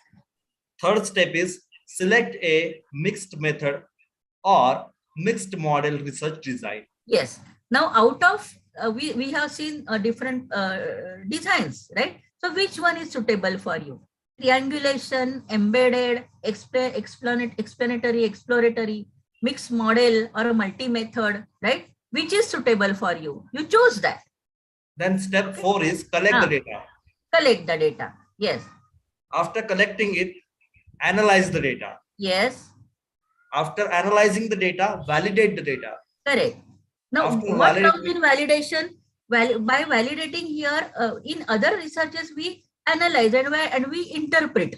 Barabar? But in what happens in mixed method, as we saw, one data set helps to validate the other. Because here we are merging both the data. Correct? We are not showing separate findings. We are analyzing it separately. But after analyzing, I have to merge that data. And by merging, I am validating one set of data by other. Correct? This is very important, which is not there in other researches. Here, I am collecting both the data. I am analyzing it also, but I am analyzing it to validate the other set. जसं आपण ट्रिअँग्युलेशन मध्ये पाहिलं की एका डेटामुळे दुसरा data reliable आहे की नाही ते कळतं. Correct? So or in embedded qualitative, I am using smaller part to add something to that. Correct? So what addition I have made? What in explanatory I am explaining something. So here the purpose of the other set of data is very, very important, and that purpose should be shown why you have used it. So after analyzing, I have to validate, or I have to confirm, or I have to explain, or I have to explore. Depending upon your design, you have to do that function at that stage. Okay, next. After validation, there is interpretation of the data. What is next, sir? Interpret the data. Interpretation. So naturally, when we are merging data, then we are coming to interpretation. After interpretation, we have to write the research report. Correct. That is the last part. That is the last part, right? So and that is compulsory in every kind of research. So basically, these are the major stages of mixed method research. So what I suggest, you should read some papers based on mixed method research. Means वेगवेगळे आपल्याला नेटवर सुद्धा मिळतात, studies मिळतात. तर त्याच्यात ती study जर तुम्ही पाहिली की त्याचं कसं त्यांनी रचना केली आहे, इव्हन रिसर्च पेपर मध्ये सुद्धा स्टडी समजा एक असते 200-300 पानांची, पण पेपर तर 25-30 पानांचा असतो ना, त्याच्यात पण दिलेलं असतं की त्यांनी कसा डेटा कलेक्ट केला, कसं मर्जिंग केलं, कुठली डिझाईन वापरली, बरोबर, डायग्राम दिलेले असतात. तर तुम्ही मला असं वाटतं की आता म्हणजे आज वगैरे जर वेळ मिळाला तर find some time, Google out some papers, right, based on mixed method research. See whatever you have learned today, whether it is there, correct? So it will help you to confirm whatever you have learned, and that will also then help you to do your study in future if at all you want to conduct mixed method research, right? So as a researcher, you should keep on reading, right? And you should read actual papers. You should read actual studies, and today it is available on net. Just imagine जेव्हा तुमच्या शिक्षकांनी वगैरे PhD केली असेल तेव्हा जर हे internet वगैरे तेवढे नव्हते, लोक युनिव्हर्सिटीज मध्ये जाऊन बसायचे, लायब्ररीज मध्ये जाऊन बसायचे, बरोबर, दिवसेंदिवस महिना जाऊन बसायचे, मग त्यांना काहीतरी मिळायचं. आज luckily everything is available on internet. So you all are very lucky in that matter. So you can read. So please go on reading and reading, because when you will see how other researchers have done, so that will create confidence in you. And I would suggest you read foreign researches, read foreign researches. And luckily now foreign university libraries or foreign university repositories are open to all. Australian आहे किंवा American आहे, त्यांच्या सगळ्यांचे databases open आहेत. We can access them, बरोबर, because today knowledge is open. That is the philosophy, knowledge economy. Knowledge is open. केव्हा आपण open करू? समजा एखादं कॉलेज त्यांची रिपॉझिटरी केव्हा ओपन करेल? जेव्हा दे आर कॉन्फिडंट ना की आम्ही जे दाखवतोय ते योग्यच आहे, बेस्टच आहे, तेव्हाच ते ओपन करतील ना. जर मी माझं रिपॉझिटरी ओपन केलं जेव्हा मला माहिती की त्याच्यामध्ये क्वालिटी वर्क नाहीये, तर nobody will open it. Correct? So those who have opened their repositories to the world, they are very confident about their quality, correct? So please go through foreign repositories, see how they are presenting their research, right? And that really opens our eyes, right? Of course, in my presentation further, you can see the merits and demerits, etc., etc. But at the end, I have given some computer programs which can help you to analyze the mixed method data. You must be knowing that there are statistical analysis packages are available. आता पूर्वीसारखं आकडेमोड करत बसावं लागत नाही स्टॅटिस्टिक्सचं. Same time qualitative data analyse करायला सुद्धा softwares आहेत आणि मिक्स मेथड रिसर्च अनालाइज करायला सुद्धा सॉफ्टवेअर्स आहेत. तर त्या सॉफ्टवेअरची काही नावं मी माझ्या प्रेझेंटेशन मध्ये दिलेली आहेत. Hope you must have found my presentation useful.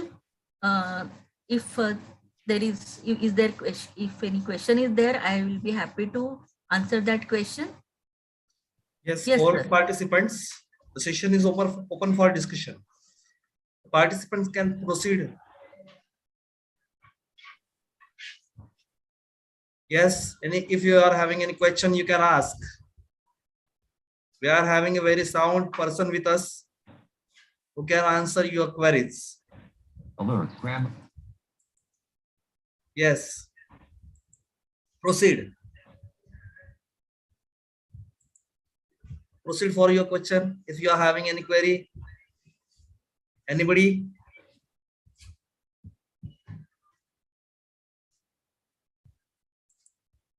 So nobody is having a single query. I think that her presentation is quite worth mentioning.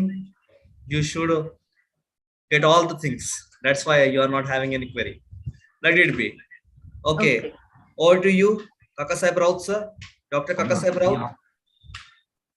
Please propose vote of thanks. Alert. Safety. Alert. Yes, Raut, sir. Okay. Let it be. I will propose the vote of thanks. So, ma'am, on behalf of our distinguished organization, WRC Mahavidyalaya Latur, on behalf of our honorable principal, who is the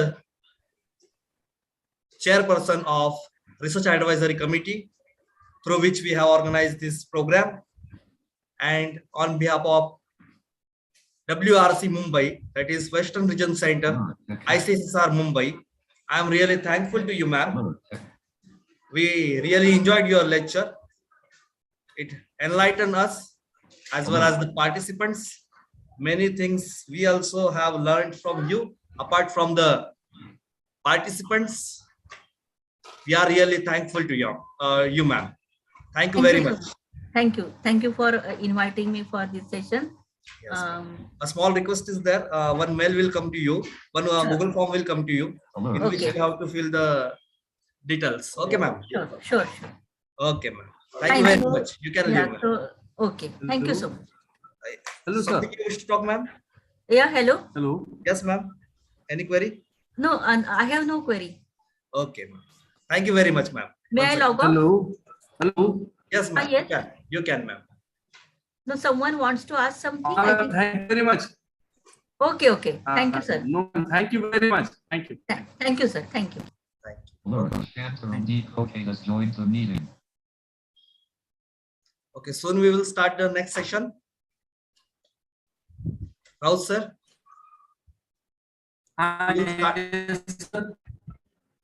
Raut, sir, you please be in the proper network range. Okay. Your sound is cracking. Raut, sir. If you are having some network problem, no, you can come to RSA office. Okay, sir. Yes, RSA in RSA office we have made a proper arrangement. Okay, sir.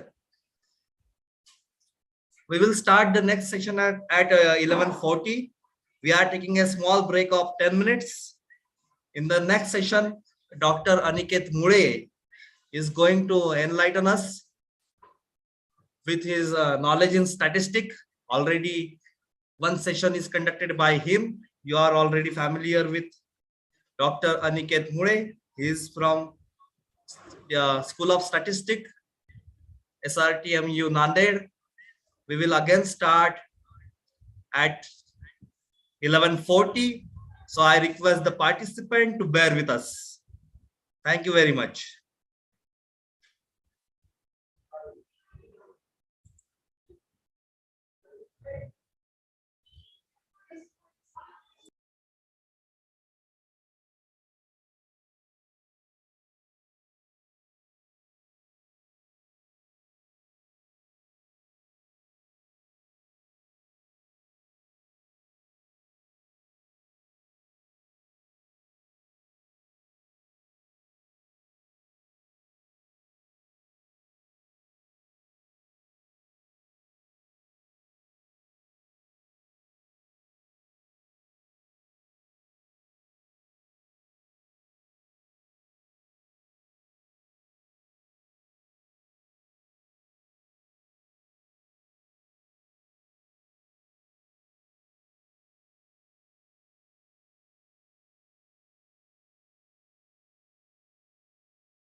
Sir, unmute yourself, sir. Your voice is not audible.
Good morning, Tide sir.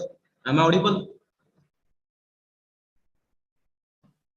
Yes, sir. Yes, sir. Okay, so can we start the session, sir? 1 minute, sir.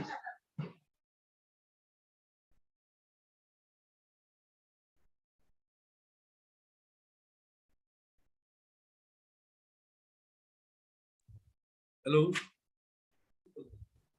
Hello. Take a session.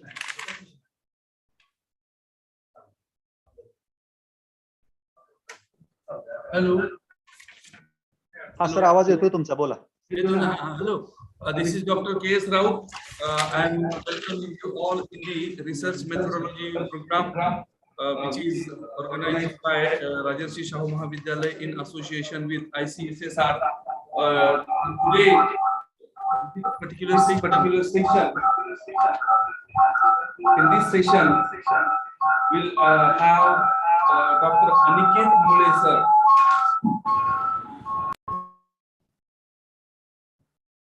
We'll have Dr. Aniket Mule sir, who already has been guided on one session day before yesterday on inferential analysis using SPSS. In this today's session, I think sir will be focusing upon the same thing. We are familiar with sir, who is working as head department of statistics in the School of Mathematical Sciences, Swami Ramanand Tirth Marathwada University, Nanded, who is from our region, as the SRT is our parent university. I would like to request Dr. Aniket Mule sir to start the session and focus upon the inferential analysis using SPSS in the research methodology. Please, sir, proceed. Thank you, sir. Thank you very much.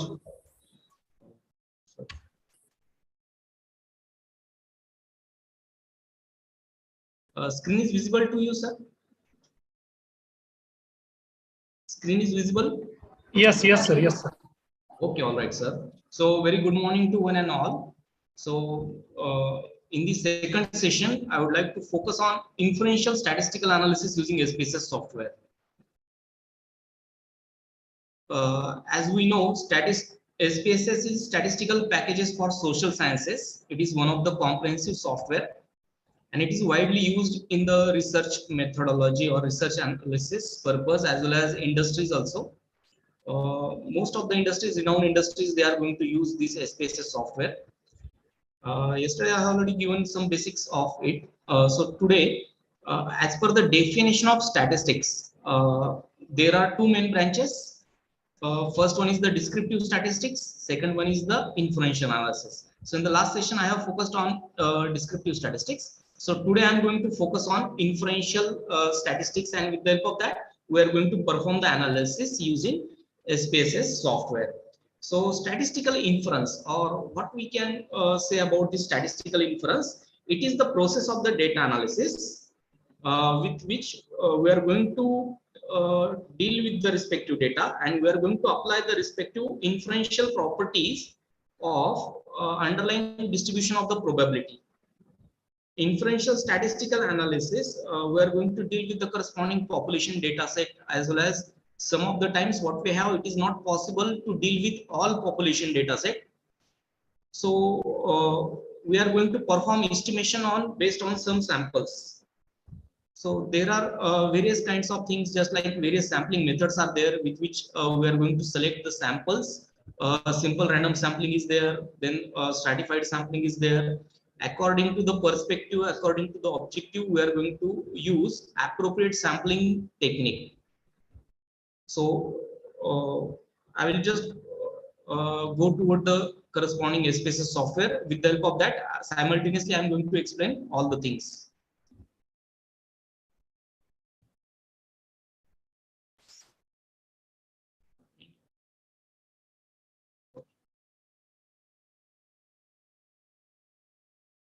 So first of all, just I would like to tell you, according to applied angle, that statistical inference, how we can differentiate that term apart from the corresponding descriptive statistics. Yesterday we have discussed that suppose we are having the data set with us, And what we are going to do, we are just going to collect, tabulate, and we are going to describe it either in the tabular form or just by computing the measures of central tendency, dispersion, or we are just going to compute the correlation between the variables or parameters under study.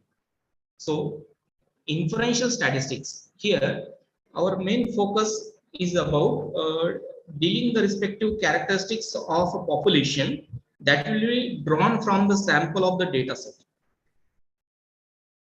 And at that time, while we are drawing the respective samples from the population, we are also focusing on the corresponding controlling the respective that errors that we made at the time of inference process. So we can either define the corresponding hypothesis, and according to the hypothesis, we are going to perform either a laboratory experiment or social surveys. So we are going to assume something that suppose you are a manufacturer of pharmaceutical industry person, and you are saying that your particular tablet or what will be the injection you are going to produce, it will be better or it will gives you efficient result as compared to other ones. So that is your first of all, what you are going to do, you are going to assume something, and based on the experiment you are going to check with the actual observations, and then we are going to apply the corresponding appropriate statistical tool, and based on that we may come up to the conclusion whether our stated assumption will be true or false. So while we are measuring the terms in inferential statistics, oftenly what we are going to do, we are going to compare the differences between the treatment groups, or if we are having suppose study of different age group students, or suppose different students at the various places, mean urban resident people or rural resident people are there, and we are interested that their IQ level is different or it will be the same, right? Whatever be the curriculum, it will be the same, but whatever be the corresponding outcome, does it gives us significant result, or does it will be the same that it is independent of the region or whatever with the location he or she is going to means resident at that place.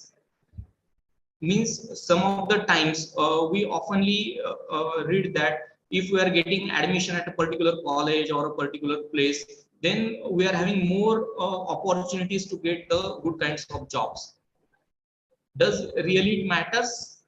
Yes. If we are going to collect the data set properly, if we are going to apply the proper sampling methods, then we can get the significant results.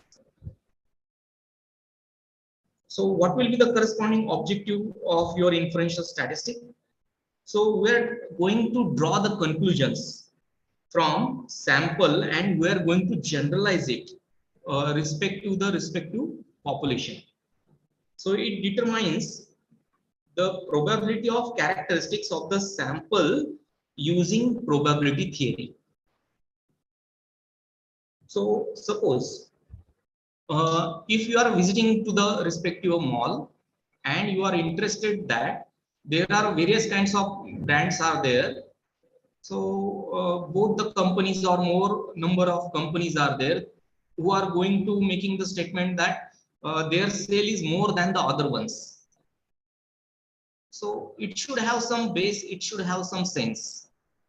So for that purpose, what they are going to do, they are going to perform the surveys. They are going to visit to the respondents or those who are customers visiting to the respective malls, and they are going to fill up the questionnaire, and based on that they are going to take the either ratings or they are asking to the corresponding customer what are their preferences are, and based on the collected data set they may come to the respective conclusion by applying appropriate statistical tool. So it is one of the most important thing that we can come up to the final conclusion based on our collected data set, or we are going to make some inference. In descriptive statistics, we are not going to make any kind of inference over there. We are just going to explore our data set over there. So in this situation, what we have generally, if we assume that there are number of assumptions are there, with the help of that, we are going to deal with our data set. So first of all, we are going to assume that our data is coming from normal population.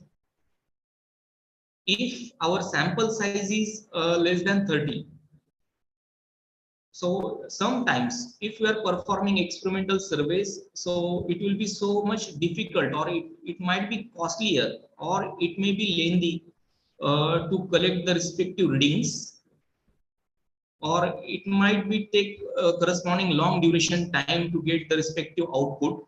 So for that purpose, while we are performing the laboratory experiments, we are going to restrict our sample size.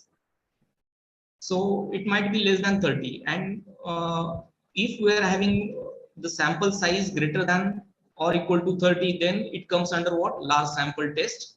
Then we are going to assume that, or pre-assume that, our data is coming from normal population.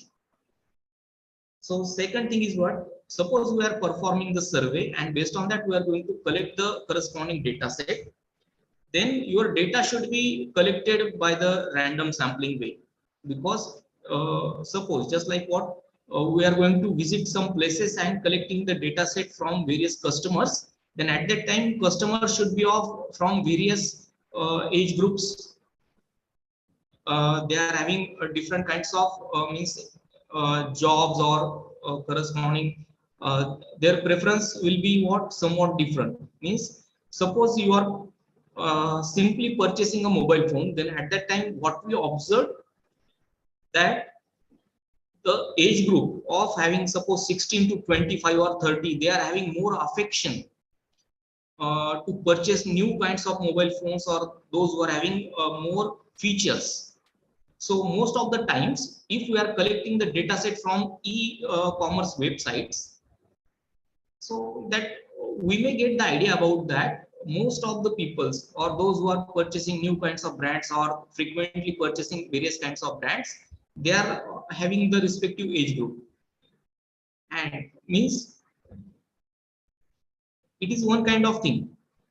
But if we are randomly collecting the data set, or if we are approaching towards the e-commerce website, then if we are gathering the secondary data set from them, then at the large scale, the data will be what, normal, and we will get different kinds of results.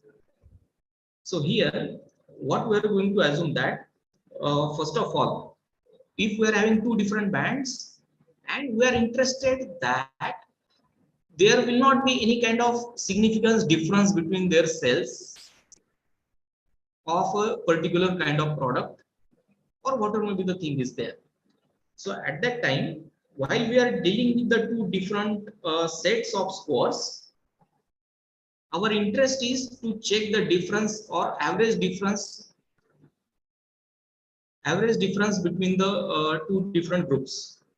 So for that purpose, you have to mention the respective assumption, or you have to check the respective assumption that your data is coming from normal population, data is collecting from the corresponding randomly sampled process, and your data, it should be what, it should be numerical form, it should be either interval or ratio level, or it is having the respective scale, right? So here I am going to consider one example. I have already inserted the respective data set. I would like to show you that. Here, what we have, we are having one oil company.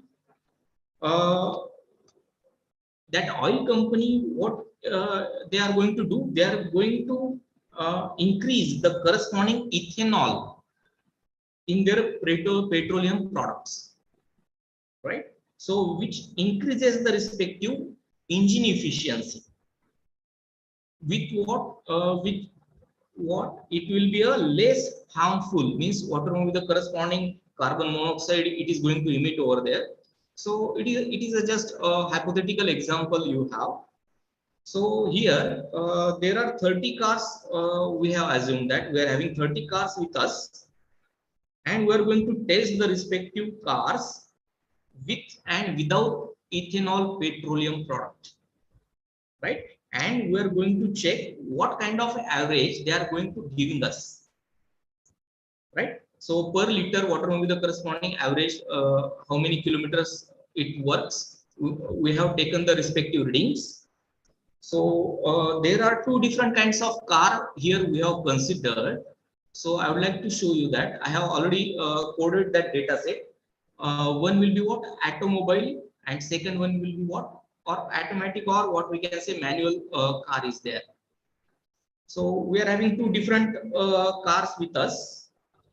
And what is our interest? We are interested to check the differentiation between these terminologies. So most of the times, if you are performing experiments or laboratory experiments, so most of the research students, they are going to consider 30 observations for their studies, because it might take some time duration for their corresponding outputs. So for that purpose, I have considered here example of t-test statistic. So t-test statistics is deal with what? The corresponding average significance difference, or there are different number of situations are there. First one is what? While we are dealing with a single sample, or we are going to select the number of samples from a population, then within the respective samples, is there any kind of significance, or all the corresponding observations, they are closer towards the corresponding that central value or mean value, or they are showing the corresponding spread from the central value? It is the part of interest, right? That we have to check, right? So based on that, we are going to check the corresponding our pre-assumed, or whatever the assumption we have, means what? On an average, the respective car gives us, suppose 20 kilometer per liter. That is our assumption, while we are using with ethanol petroleum product. Or if we are having what? The comparison between two terms, as if we are using with ethanol petroleum product or without ethanol petroleum product, it gives us the same result.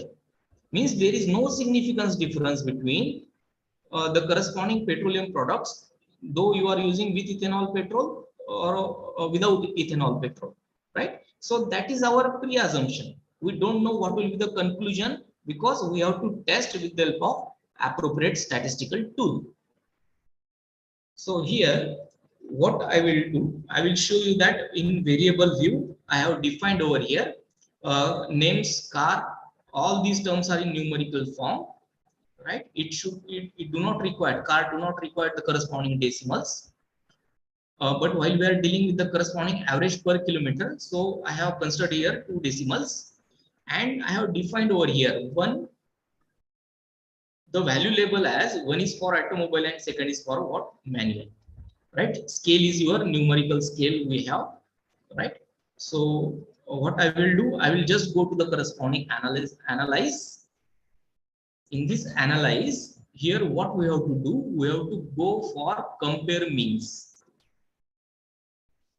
right? So here you are having the number of different what we can say statistical angles we have, right? So if we are just interested to compute the compare means, right?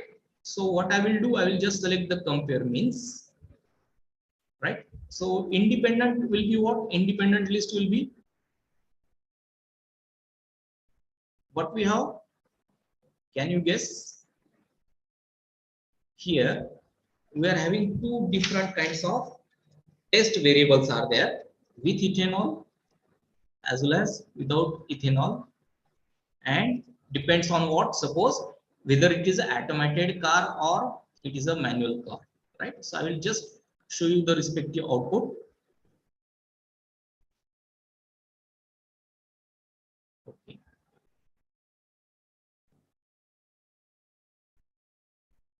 So see here.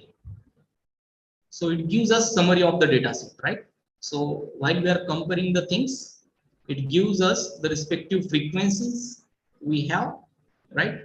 And what will be the respective counts, right? Here we are not going to make any kind of inference. It just gives you the summary, right? So next part that we have is, yes. So here I will go to the corresponding analyze. I will select compare means. So here I am going to select one sample t-test, right? So one sample t-test, I will just ignore this term. So in this one sample t-test, what I am going to do, I am going to select the test variable as with ethanol, right? I want to check whether in the with ethanol, is there any kind of significance difference from its average value, right?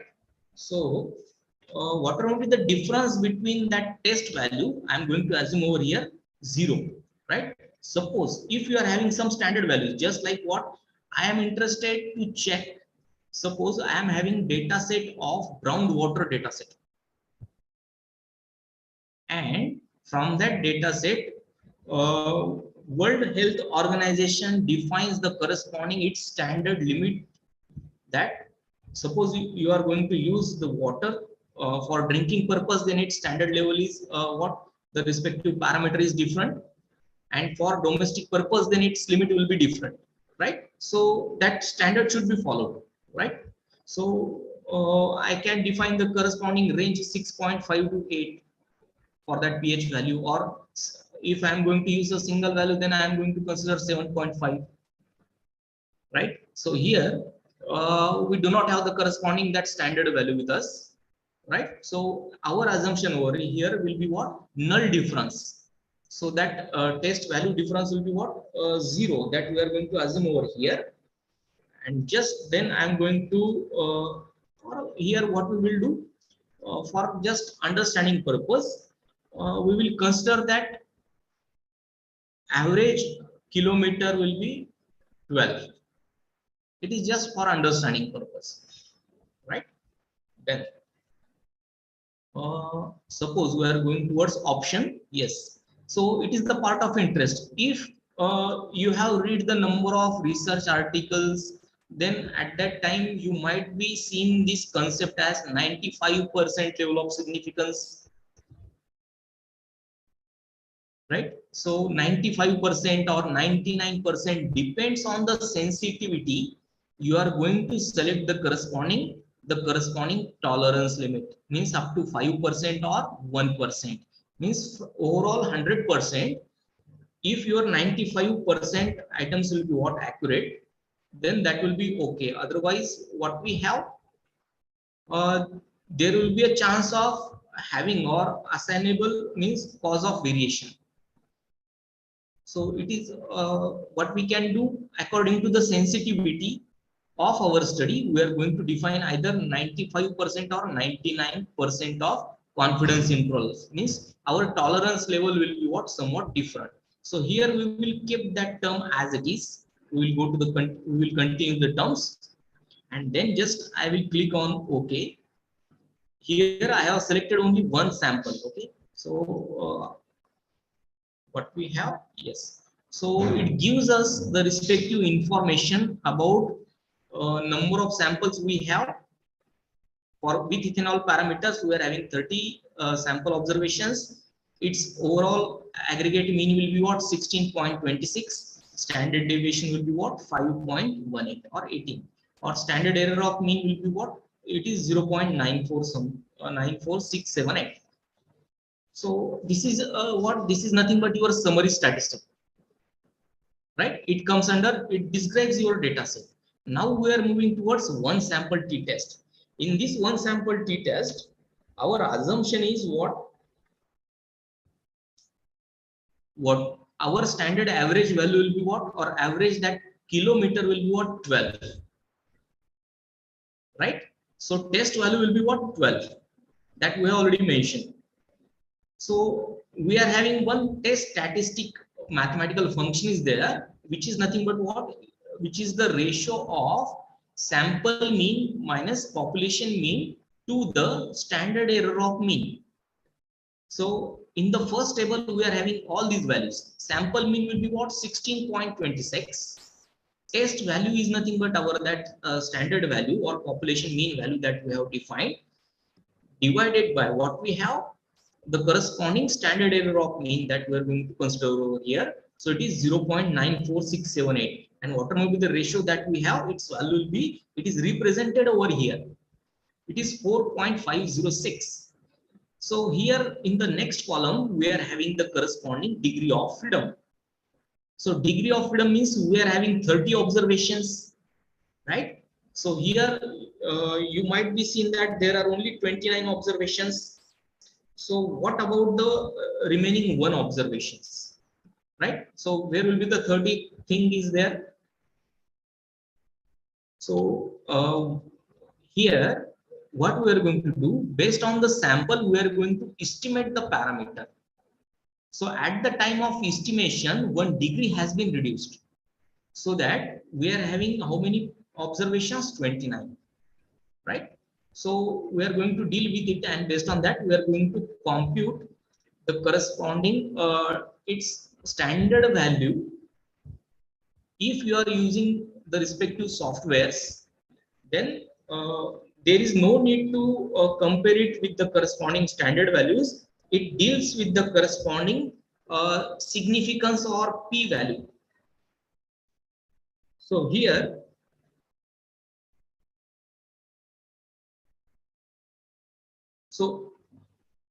here what we have, we are having the respective value as 0.000, right? So here you may observe that it is a two-tailed test, right? So I will explain these things also. So here what we observed, mean difference. Mean difference is what? If we are subtracting 16.2667 minus 12, so automatically mean difference will be what? 4.26667, right? And here we are having the corresponding lower and upper interval differences, right? So first of all, I would like to tell you that this significance value, right? So p value. So in this study or in this example, we considered that 95% level of significance, or we are going to ignore or tolerate 5% error will be present over there. If it is so, then that will be accepted. But if it will be more than that, then it will not be tolerated, right? So what is our assumption? That if we are using the automobile cars, right, with ethanol, right, then its average value is, or average corresponding, what we can say, their kilometer per liter is different from 12 kilometer per liter, right? So here we are going to assume significance two-tailed test. Two-tailed in the sense of what? While we are defining the hypothesis or null hypothesis, at that time we are going to say something or stating something. So while we are stating something with the null difference, it is nothing but your null hypothesis. Means what? All the cars having the average of 12 kilometer per liter, right? That is our null hypothesis. What will be the alternative hypothesis? The alternative hypothesis will be, if it is a two-tailed, then how we can write? Then in this situation, the average kilometer is different from 12 kilometer per liter. So that is our alternative hypothesis or simple alternative hypothesis. So sometimes we can use one-sided test also, right? So one-sided test, in the one-sided test, what we have, alternative hypothesis will be the average, whatever will be the kilometer or 12 kilometer, it will be less than corresponding, or it is less than corresponding 12 kilometer per liter. That is one kind, it is less than. And another alternative hypothesis will be the car's average is greater than 12 kilometer per liter while you are using the corresponding with ethanol petroleum product. So that is our corresponding consideration that we have to test. Means we are going to assume something and it is having some alternative hypothesis also. So based on that, we are going to take the certain decision, right? So here, what we observed based on the observations, we observed that as, so what is the consideration if we are manually solving these kind of problems? So we are going to make the use of standard tables.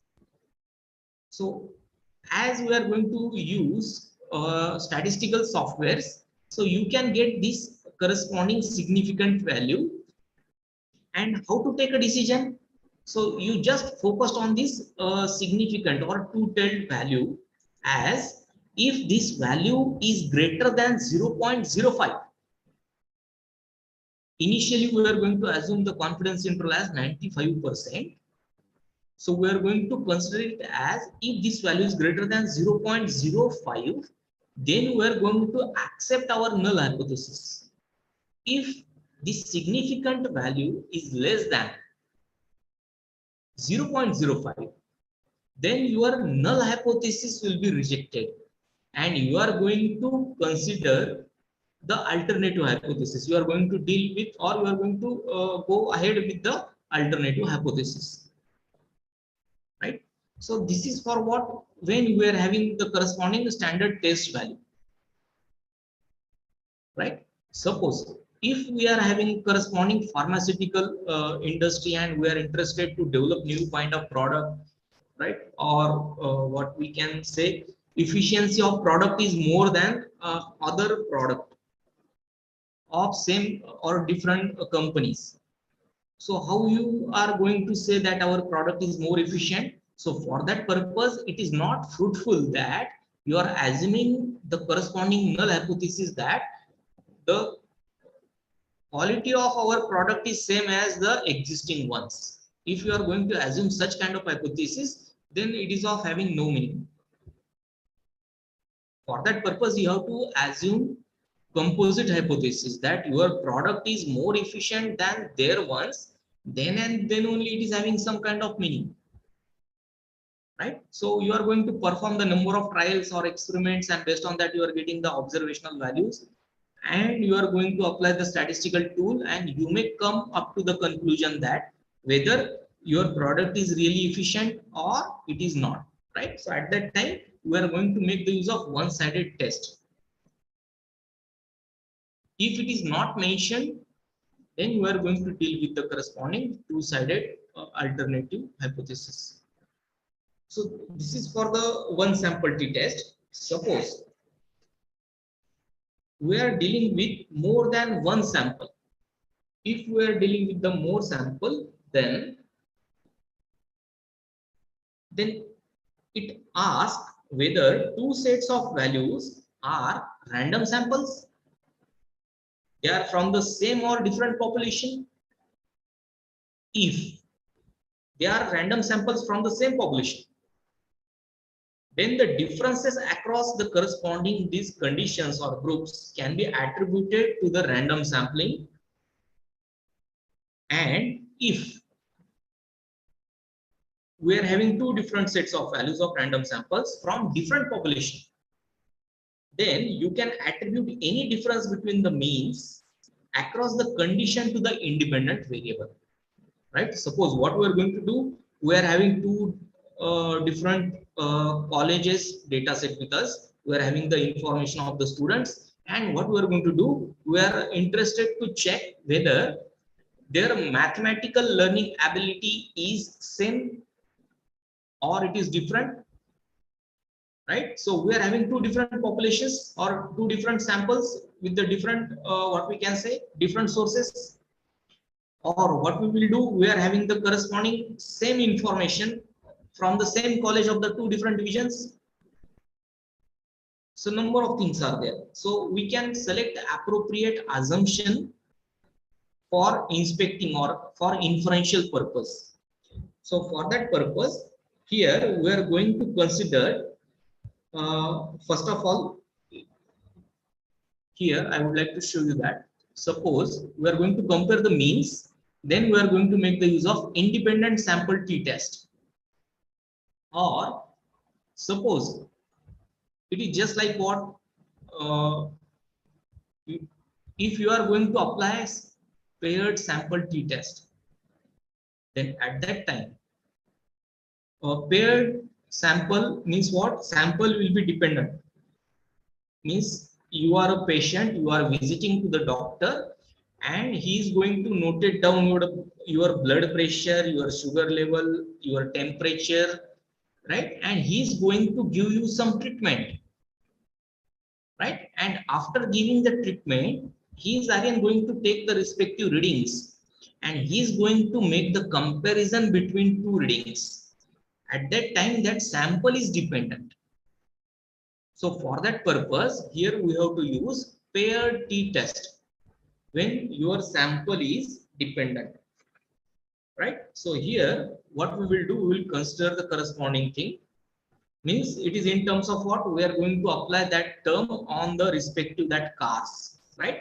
Once we are going to use the corresponding with ethanol petroleum product, and another time we are going to make the use of without ethanol petroleum product, right? So here what I will do, I will just select the paired t-test, right? So I am going to select here with ethanol first, and then for second column variable will be what? Without ethanol petroleum product, right? So here you can select the corresponding options. Again, if your product is sensitive,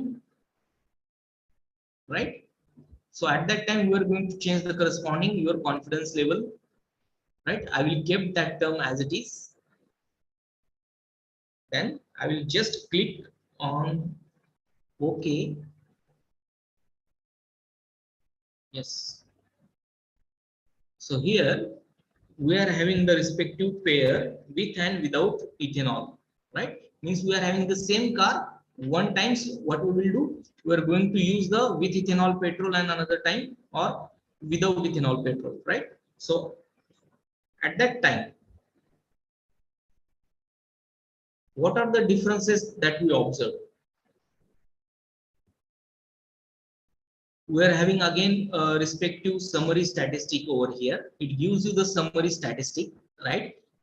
Means at the time of performing inferential analysis, it gives you the initial descriptive statistics for the analysis purpose or further computation purpose, right? So here also what we observed, number of samples are 30, means there will be no missing. And here we can observe that there is a correlation between with and without ethanol petrol cars. It is near about what? 0.914. It is a significant correlation, or what we can say, as the range of relation or correlation coefficient is what? -1 to +1. If its value is strictly 1, means what? It is a perfect positive correlation. If it is -1, then it is a strictly negative correlation. And if its range will be from suppose 0.1 to 0.3, then it will be weak correlation. If we are having the correlation value will be what? 0.3 to 0.5 or up to 7, then it is a moderate correlation. And from 0.7 to 0.1, what we have? We are having strong correlation between the corresponding two variables, right? So after using the corresponding paired t-test, with the pre-assuming that our data is coming from normal population, what we have, or this data set, it gives us the information of the respective mean, standard deviation, standard error of mean, and the respective confidence interval difference, what will be its lower and upper value, right? So if all the points are lies within these upper and lower values, then our null hypothesis will get accepted. But if some of the point may fall outside this corresponding confidence interval, then your null hypothesis will get rejected, right? So here what we observed here, what is the difference between this t value while we are considering only one sample, and in this situation we are going to consider the corresponding paired t-test. So here we are going to take the differences of means. Okay, means we are having two different observations. 16.2667 minus 15.1667, right? So what is the difference? 1.1000, right? Standard deviation, overall standard deviation we are going to compute over here based on these two observations, and overall standard error of mean, right? So t-test statistic, while we are dealing with the t-test statistic or its corresponding confidence level, it is what is the standard mathematical function is there, the respective t-test statistic plus plus the corresponding 3 times standard error of mean, plus or minus if we are going to assume its upper limit or if we are going to consider its lower limit. So here you can observe that it is what 1.10 plus 3 times. If we are going to multiply the standard error of mean, so it becomes what, 98 something or approximately that thing. So upper limit will be what, 1.89 something, right? And lower limit will be what, we are going to subtract it from its mean 3 times standard error of mean. So automatically that value will be what, means we are going to subtract it from that value. So we are getting this least value, right? And again, at the time of computing, what we have as this is what dependent variable is there. So 1 degree has been reduced, right? And while we are comparing it with the respective that p value or significance level, we observe that it is less than 0.005 or 0.05, 0.05, because what is our criteria at 95% or 0.95 means what is the remaining term is there? There will be a 5% chances of having the respective errors, right? But it will be less than that, right? So what we can say, our assumption regarding to what the corresponding with and without ethanol petroleum product average is significant, right? So we can conclude that initially our assumption is that, or what we can do, we are dealing with corresponding that car, right? In terms of what, whether it is an automobile car or manual car, it do not have the significance difference. That is our pre-assumption. But what we observe, there is a significance difference between the corresponding automated and corresponding your manual car, right? So according to your objective and variables under study, we have to apply appropriate statistical tool, right? So third situation is what? Third situation is independent group of test. So two different kinds of peoples are there, and we are going to compare their performances, right? So at that time, we are going to deal with, or we are going to add more assumptions over here, as respondents should appear in only one group, and this group should be what, unrelated. They are not related to each other. Means what we are going to do, we are going to select the respective students from Hyderabad as well as corresponding Delhi.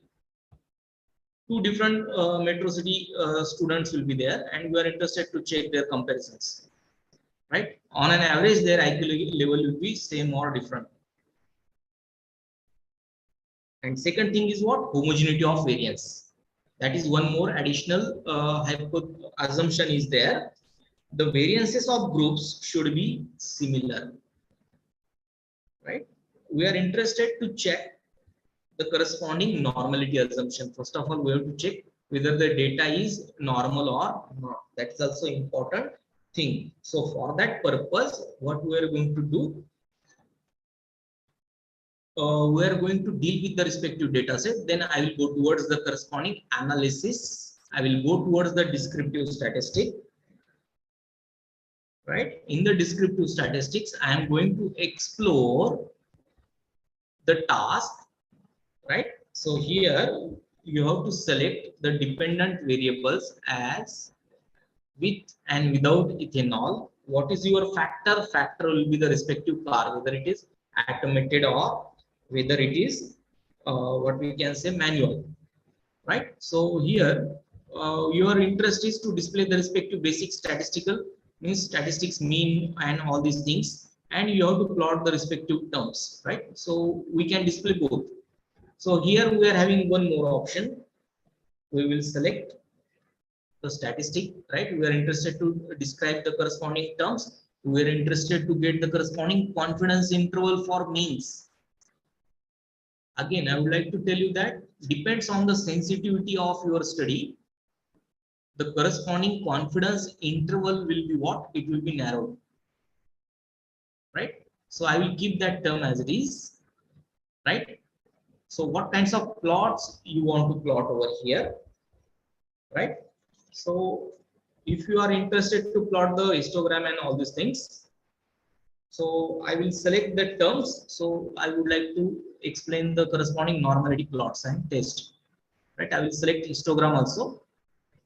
So spread level, we will not select the spread level. We will skip that term first initially. So I will just click on OK.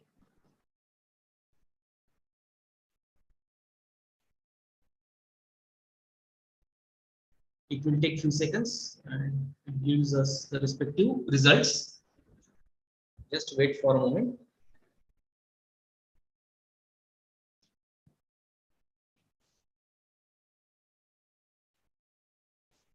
Yes.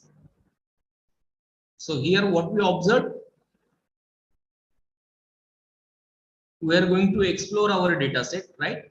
So here we are going to cross evaluate the things. How many automobile cars are there? How many manual cars are there? Those with we are going to work on it, right? With ethanol and without ethanol, right? It gives us the descriptive information about the data set, right? Whatever be your data set, according to that, you will get the respective table form, right? Or summary of your results. So here, in these descriptives, what we have, while we are dealing with the automobile with ethanol cars, right? So what is the average of the car? It gives you the respective average. It gives you the corresponding upper and lower bounds, right? It gives you the basic, what we can say, measures of central tendency and measures of dispersions, median, variance, and all these things, right? And while we are dealing with these kinds of corresponding test, or with the assumption that we are having all the data set in the numerical form, right? Ratio and interval scale, so that we can compute all these terms. So similarly, we can get the basic information of both the corresponding cars, right? Those who are having what? Automobile as well as manual terms. And then the next thing is what? We are interested to check the normality of the data set, right? So here, in front of you, we are having two different tests: Kolmogorov Simronov test and Shapiro-Wilk test, right? So these two tests, gives us the respective information about the normality of your terms, right? So Shapiro-Wilk test is used to check the normality, right? So what we observed, the corresponding significant value, we are just going to focusing on the significance value, right? That significance value of the Shapiro-Wilk test, based on that, what we can say, the corresponding observation will be what? They are greater than 0.05, right? Means what? Our assumption of having what? Data is coming from normal population, right? So we are going to firm with it, and we will go towards the corresponding these kinds of parametric test. Okay, so this is the graphical visualization with the help of histogram for both the data set, right? And then this is stem and leaf plot. So stem and leaf plot is what? It divides your data set into stem and leaf. If we are going to rotate this stem and leaf, then automatically it will look like your corresponding histogram, right? These are nothing but the respective frequency. This will be the what? Means decimal point, and this will be what? At the respective frequencies means what? 0, 6, 0, 8 and 0, 9. This will be what? The respective kilometers. How many frequencies from 0 to 10? 3 frequencies are there. Means from 10 onwards, means 10 to 14. How many frequencies we have? We are having 6 frequencies. From 15 to 19, we are having 7 frequencies, right? It gives is descriptive information about the data set. Similarly, here also we are getting the descriptive information. And the next thing is what? We are having, suppose, before going to make the inference, you are having some confusion regarding to the normality of the data set. Then these are various kinds of tools that can be used. So QQ plot, that QQ plot is used. It graphically shows that if all the points or maximum number of points are closer to your average line, right? This point is somewhat away, but almost all the points, they are what? Closer to your straight line, right? Means what? Approximately your data will be what? It shows the normality. Here also what we observe, on an average, they are closer towards the corresponding that average line, right? This point is quite away, but if we are going to take on an average or aggregate based on all the observations, then we say that our data will be what? It is normal. And what we have, we are going to take the deviation from the corresponding terms, or whatever the deviation from its central value. Then what we found, the respective variation, or we are just going to explore the terms. One point is quite away. It is away from the all the observations. Means what? So here what we observed, that this Kolmogorov Synchronous test, here what we observe is in the without ethanol car, right? So it gives us significance results, right? So its value will be less than 0.05. Here also what we have, its value will be what? 0.05, right? In both the situation, or we are going to apply the corresponding test. So in this situation, these 2 points are quite away from the average line. Quite means what? Somewhat little bit away from it. So while we are taking the deviation from the average value, we are just going to plot the differences of it, right? And if we are just going to plot in the form of scatter plot, then the corresponding observation gives you the information about what? It is having more variation, right? It is in increasing direction, right? Means if it is in positive direction, means what? We can say that we are getting more average, right? So if that point will be lies based on what? That 0 line, means average might be less than that one, or whatever with the stated we have, right? So this is one of the thing. And another will be what? This is nothing but your box plot. So box plot gives us the summary of your data set. So here it is represented in the form of this box, and these 2 vertical lines, right? So this horizontal line, this one and this one, so these are nothing but your minimum value of observations.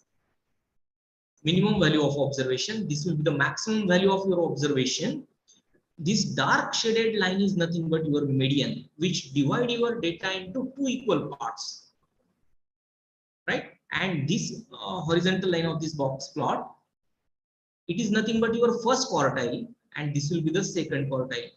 And what we know, median is nothing but your second quartile, or what we can say quartile deviation we have. And this will be the third one, means we are getting the summary of our data set in the graphical or visualization form. What will be the summary that we are obtained from the tabular form that we can visualize, right? And in the second part, while we are dealing with the here manual data set, again there are 2 different things are there. I would like to tell you that if these 2 tails are equidistant, if these 2 tails are equidistant of these graphs, then we can say that our data is normal, right? But what we observe, this what we can say increasing tail is quite higher than the corresponding lower one, but on an average, as compared to the second one, they are approximately somewhat closer. But in this second situation, while we are dealing with the manual cars, then what we observe, the corresponding that average level will be what? It is in increasing direction, right? Exponential direction. Its growth will be what? In exponential direction, and one point will be what? It is quite away from the corresponding observations, so that we are getting some significant results over there, or that corresponding that normality condition is not satisfied over there. That's why this point will be what? It is represented away from all the observations, right? And it is called what? Outlier. So it is an outlier. If it is should be equidistant, then we can say that it is a normal one data set, right? So this will be the differences among the corresponding visualization. But if you are somewhat having confusion that based on this graph, how should we take the decision whether the data is normal or not, right? So for that purpose, we are going to take the help of that analytical test, right? So in the analytical test, what are the analytical tests? This Kolmogorov-Simronov test and Shapiro-Wilk test. So based on that, we can say that, or here we observe that the corresponding what means observations for the manual cars without and with ethanol petroleum products, average value will be what? It is a significant. It is not normal. It is not normal for what? For only without ethanol situation, right? So if we observe, this value will be what? 0.20. It is less than 0.0, means 0.05. It is also less than 0.05, right? And what we observed, our data is a skewed. It is a positively skewed, right? So we can get the respective skewness and kurtosis, right? All these values we have. So based on that, we can say our data will be positively skewed or negatively skewed, right? So this will help us to explain the corresponding box plot, right? So after computing the box plot as well as the normality for the respective terms, if we are having the confirmation that our data will be what? It is in normal form, then we can go for these kinds of parametric test, right? Then the next step that we have to do over here is I will go for independent sample t-test, right? So I will go for independent sample t-test, in which I am going to consider with and without ethanol corresponding average values of the corresponding cars. Here I am going to select the grouping variable, right? So grouping variable, what will be the grouping variable? Grouping variable, group 1 will be what? 1, and second group will be what? Of 2. Two different kinds of cars are there. So I'm going to select group 1 and group 2. I will click on it, continue. Then I will just go towards option. I'm going to use 95% confidence interval as it is, right? And then I will just click on OK button. Yes. So here we are having more brief information regarding to independent sample t-test, right? We are having the respective summary of the data set with us, right? So here you may observe that Levens test for equality of variances, right? So Levens test in the without ethanol, okay, over here you can observe that. So Levens test in the without ethanol shows the probability greater than, its value will be what? Its value will be with ethanol or without ethanol? It is greater than or less than? It is less. Actually, it is in the form of what? If we compare the sign or compare the terms in the form of what? 0.05, then with ethanol it is greater than 0.05, and if we compare it with the corresponding without ethanol, then what we observe, its value will be less than 0.05, right? Two different terms are there. So what we can say, or our assumption is what? Population or whatever the population variances are relatively equal for what? With ethanol cases for different kinds of cars, right? So in the second situation, the corresponding hypothesis will be what? It will get rejected, right? And then while we are dealing with the two-tail significance for the respective terms, right? Two-tail means what?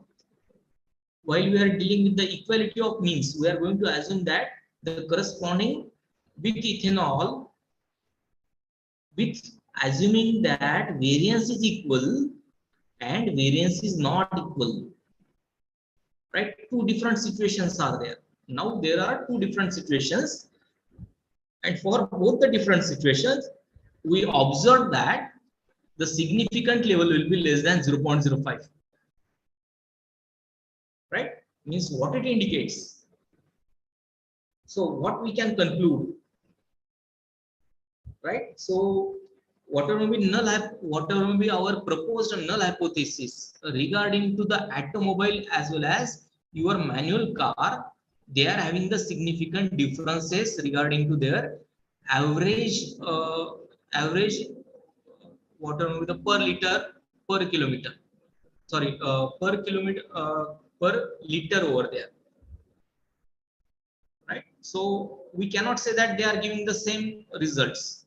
If we are getting the corresponding significant value for both the tail will be what? Greater than 0.05. In that situation only we can say that if you are using the automated car or manual car, and if you are using with ethanol or without ethanol petroleum product, you are getting the same results, right? So here, based on our observations, what we observed that the corresponding results are different.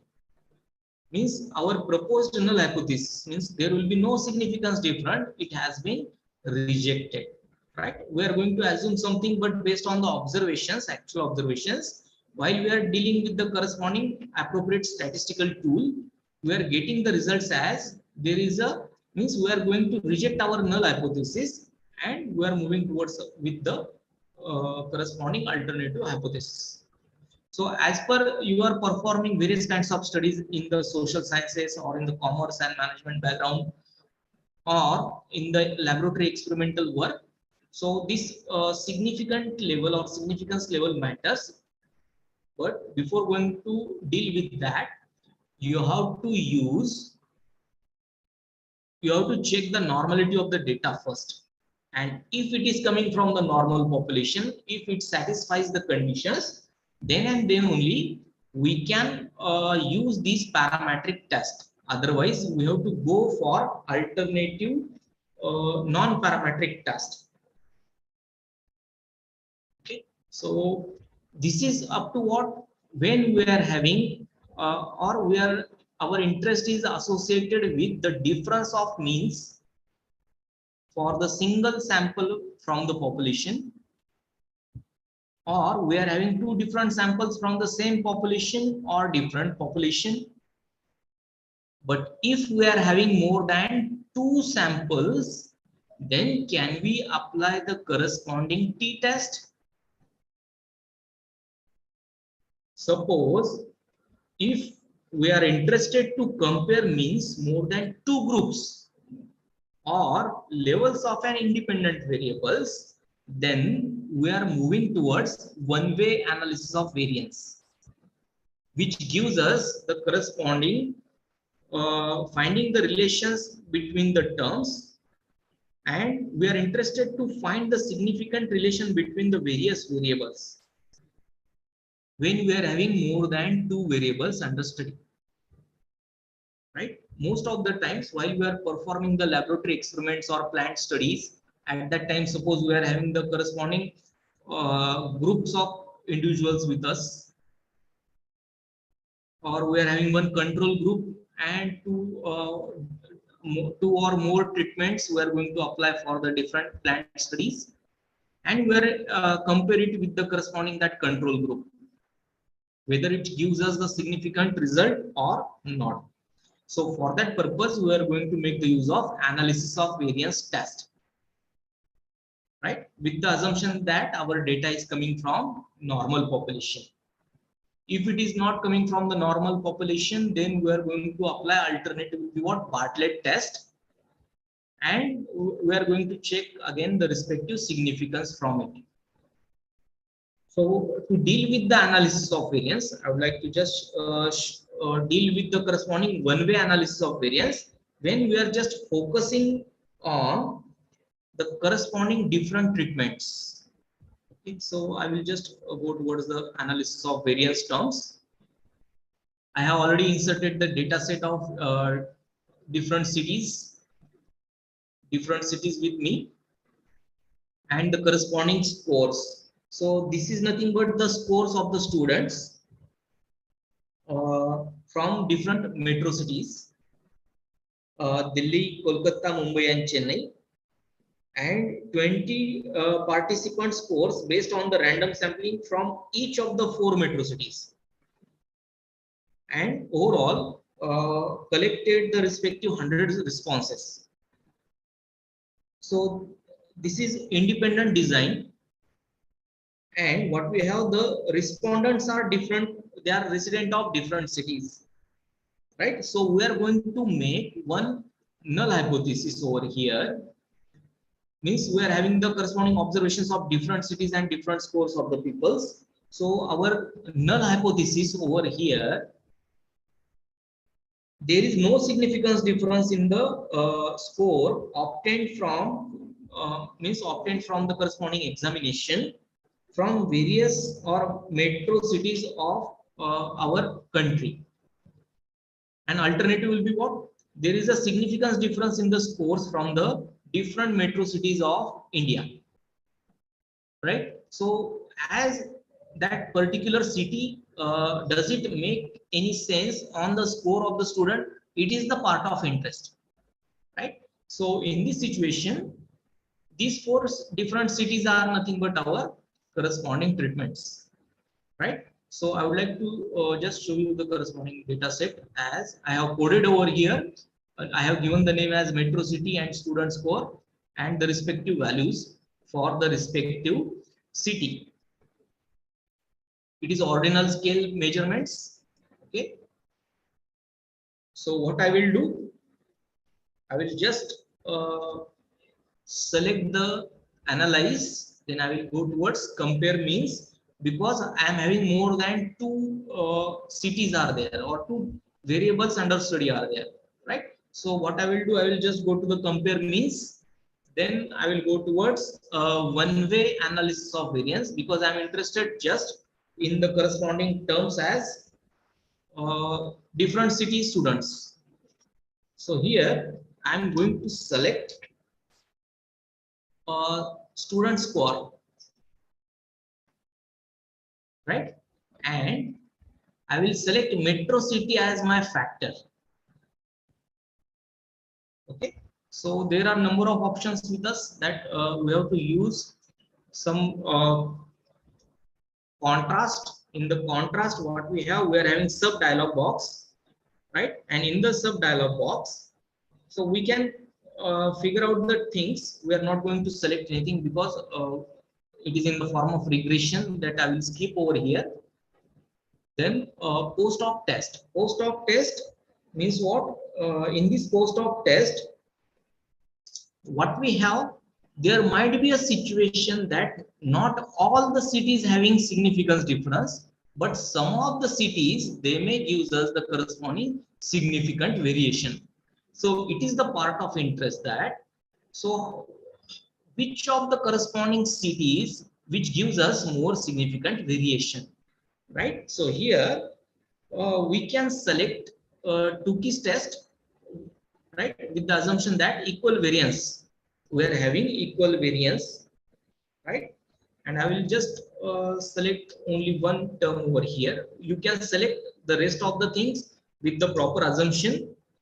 And if you found that there is no equal variance, or if it is not assuming that it follows the equal variance, then you will get the different results. So for that purpose, these different means standard tests are available that we can apply.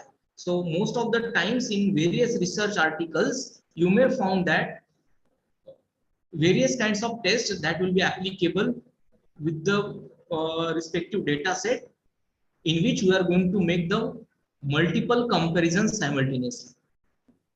So here I will just select one for understanding purpose, right? And whatever significance level that I have assumed over here will be what, 5% only. Means what, 95% confidence level is there, right?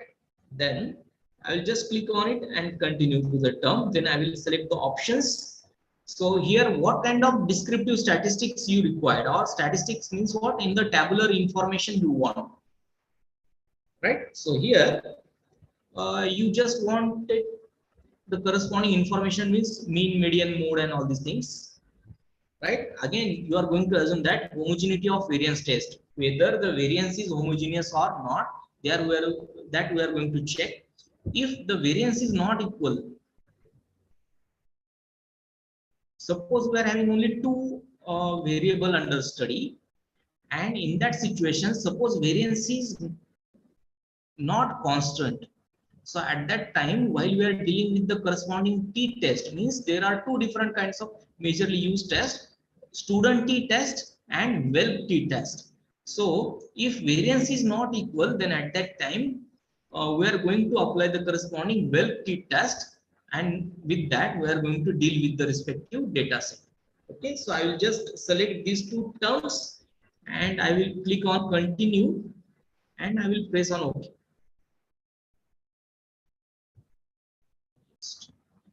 Respective output. Okay, so here, while we are applying the corresponding one-way analysis of variance, we are trying to get the analyze the variation of means when we are having more than two treatments. Okay, so here we are having the number of metro cities with us. We are having the respective 20 observations from each city, total overall 80 observations, right? And the respective their score, mean, standard deviation, standard error of mean, and their respective lower and upper bounds, right? As well as we are getting the minimum and maximum value from it. If we are going to visualize this data set with the help of what, box plot also, right? If you don't want to plot the tables, then we can plot the box plot so that we can get the equal results, right? So as per your choice convenience, either you can explore your results in the tabular form, as well as you can represent it in the form of graphs, right? So here, first of all, I would like to check whether the homogeneity of variance, right? Whether I have to apply the corresponding student t-test or well t-test, right? So what we have, after applying the Levens test statistic, we found that its value will be what? Its value will be less than 0. Or greater than 0.05. Its value is greater than 0.05. So what we have, we are going to accept our null hypothesis that the corresponding homogeneity of variance, or that assumption will be valid, right? So if it is valid, then we are going to apply the corresponding our analysis of variance test. Here we are having the number of different sources of variation, means between the groups and within the groups, right? Means within the data, is there any kind of variation, and between the groups, right? So we are going to compare it, and what we found, while we are dealing with the variation or checking the variation between the groups, so we are going to make the use of F test or F ratio, and if manually, if you are going to perform in the task, then we can compare it with the corresponding respective degrees of freedom at corresponding significance level. But if we are applying the software, then there is no need to compute anything manually. It gives you the corresponding significant value. And what is the standard consideration? If that value is less than 0.05, then there is a significance difference between the groups. Right? So here we consider the corresponding results. Right? So we observe that there is a significance difference between the respective cities. Right? So further, what we are going to do, we are going to deal with the post-hoc test. So post-hoc test is what? Again, we are going to make, after analysis of variation, we are going to perform the corresponding post analysis. So here we are going to take the help of Tukey's test. And after applying the Tukey's test, what we are going to do, we are going to compare the first, or we are going to consider one city first, and we are going to compare it with individually all other cities. Right? So here in this respective column, what we observed, we are having the respective significant values, or that we can observe over here. Then just by observing the things, what we found, there is a significance difference between Delhi and Chennai. Its corresponding significant value will be what? 0.41. Right? Then if we compare it again, right, Chennai and Delhi, only these two cities having what? Significant variation, and rest of the cities, they do not have the corresponding significant variation. Means it will be quite fruitful. Means not all the cities having the significant relationship between them, but only some of them are showing the significant relationship between each other. Right? Only Delhi and Chennai. Right? So that information we can extract. Right? So we can conclude the things with the assumption. Right? Then also we can represent the corresponding these subsets or data set in the homogeneous form, right, by setting the corresponding our significance value subset for what? 5%. And here you can observe the corresponding terms. It has been what? In the two different groups. Right? So means for in homogeneous subsets are what? These are displayed over here. With your harmonic mean will be what? It is of sample of size 20. Means what? Whatever will be the score, it will be different from 0. Then and then only we can compute the respective that harmonic mean. If any observation will be what? If it will be 0, then the terms are different. So for that purpose, you should be familiar with the assumptions for the measures of central tendency as well as measures of dispersion. Right? So depends on what kinds of parameter you have. According to that, we will deal with the proper statistical tools. Right? So I think if anybody has any question, then they can ask to me. So that will be better for discussion purpose. So Taide sir.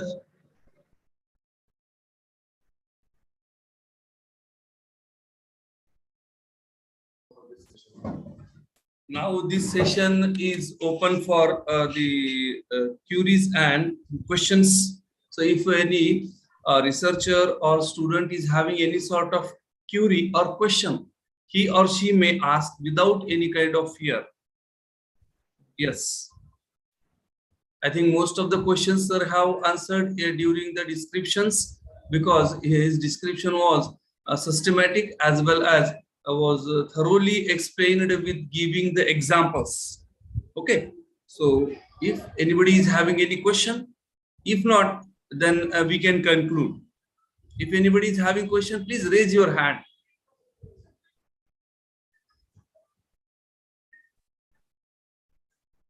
Okay. Mule sir, I think nobody Yes. is having any kind of question, so we can conclude here. Okay, thank you very much, sir. Okay, sir. Thank you very much, sir. Okay, sir. Yes. Sir. Here, Dr. Aniket Mule sir have given all the required aspects, focusing upon the interferential analysis using SPSS for the research work, and he has explained all the statistical angles and examples even have been discussed by respective sir, and he has given a very good focus on the research methodology from the camera of this statistical analysis, because research is having the skeleton, and its skeleton is the statistical data. Without statistical data, no research can reach to its conclusions. So here, from the half of the Rajarshi Shahu Mahavidyalaya Research Committee, research methodology program, which is 10 days scheduled program, very nicely executed by our chairman as well as our principal, Dr. M.H. Gavane sir, and Dr. Suresh Phule sir. On behalf of all these, I am very much thankful in the second completion of the second session of today, 25th April 2022. So here we will stop. At 2 p.m. we will meet. Thank you. Thank you very much. Thank you very much, sir.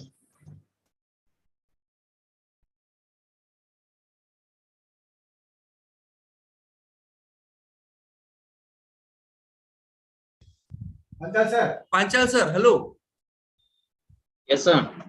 Panchal sir, please you can close now. At Right, 2 sir. p.m. Thank we you. start. Yeah. Okay, sir. Thank you. Thank you.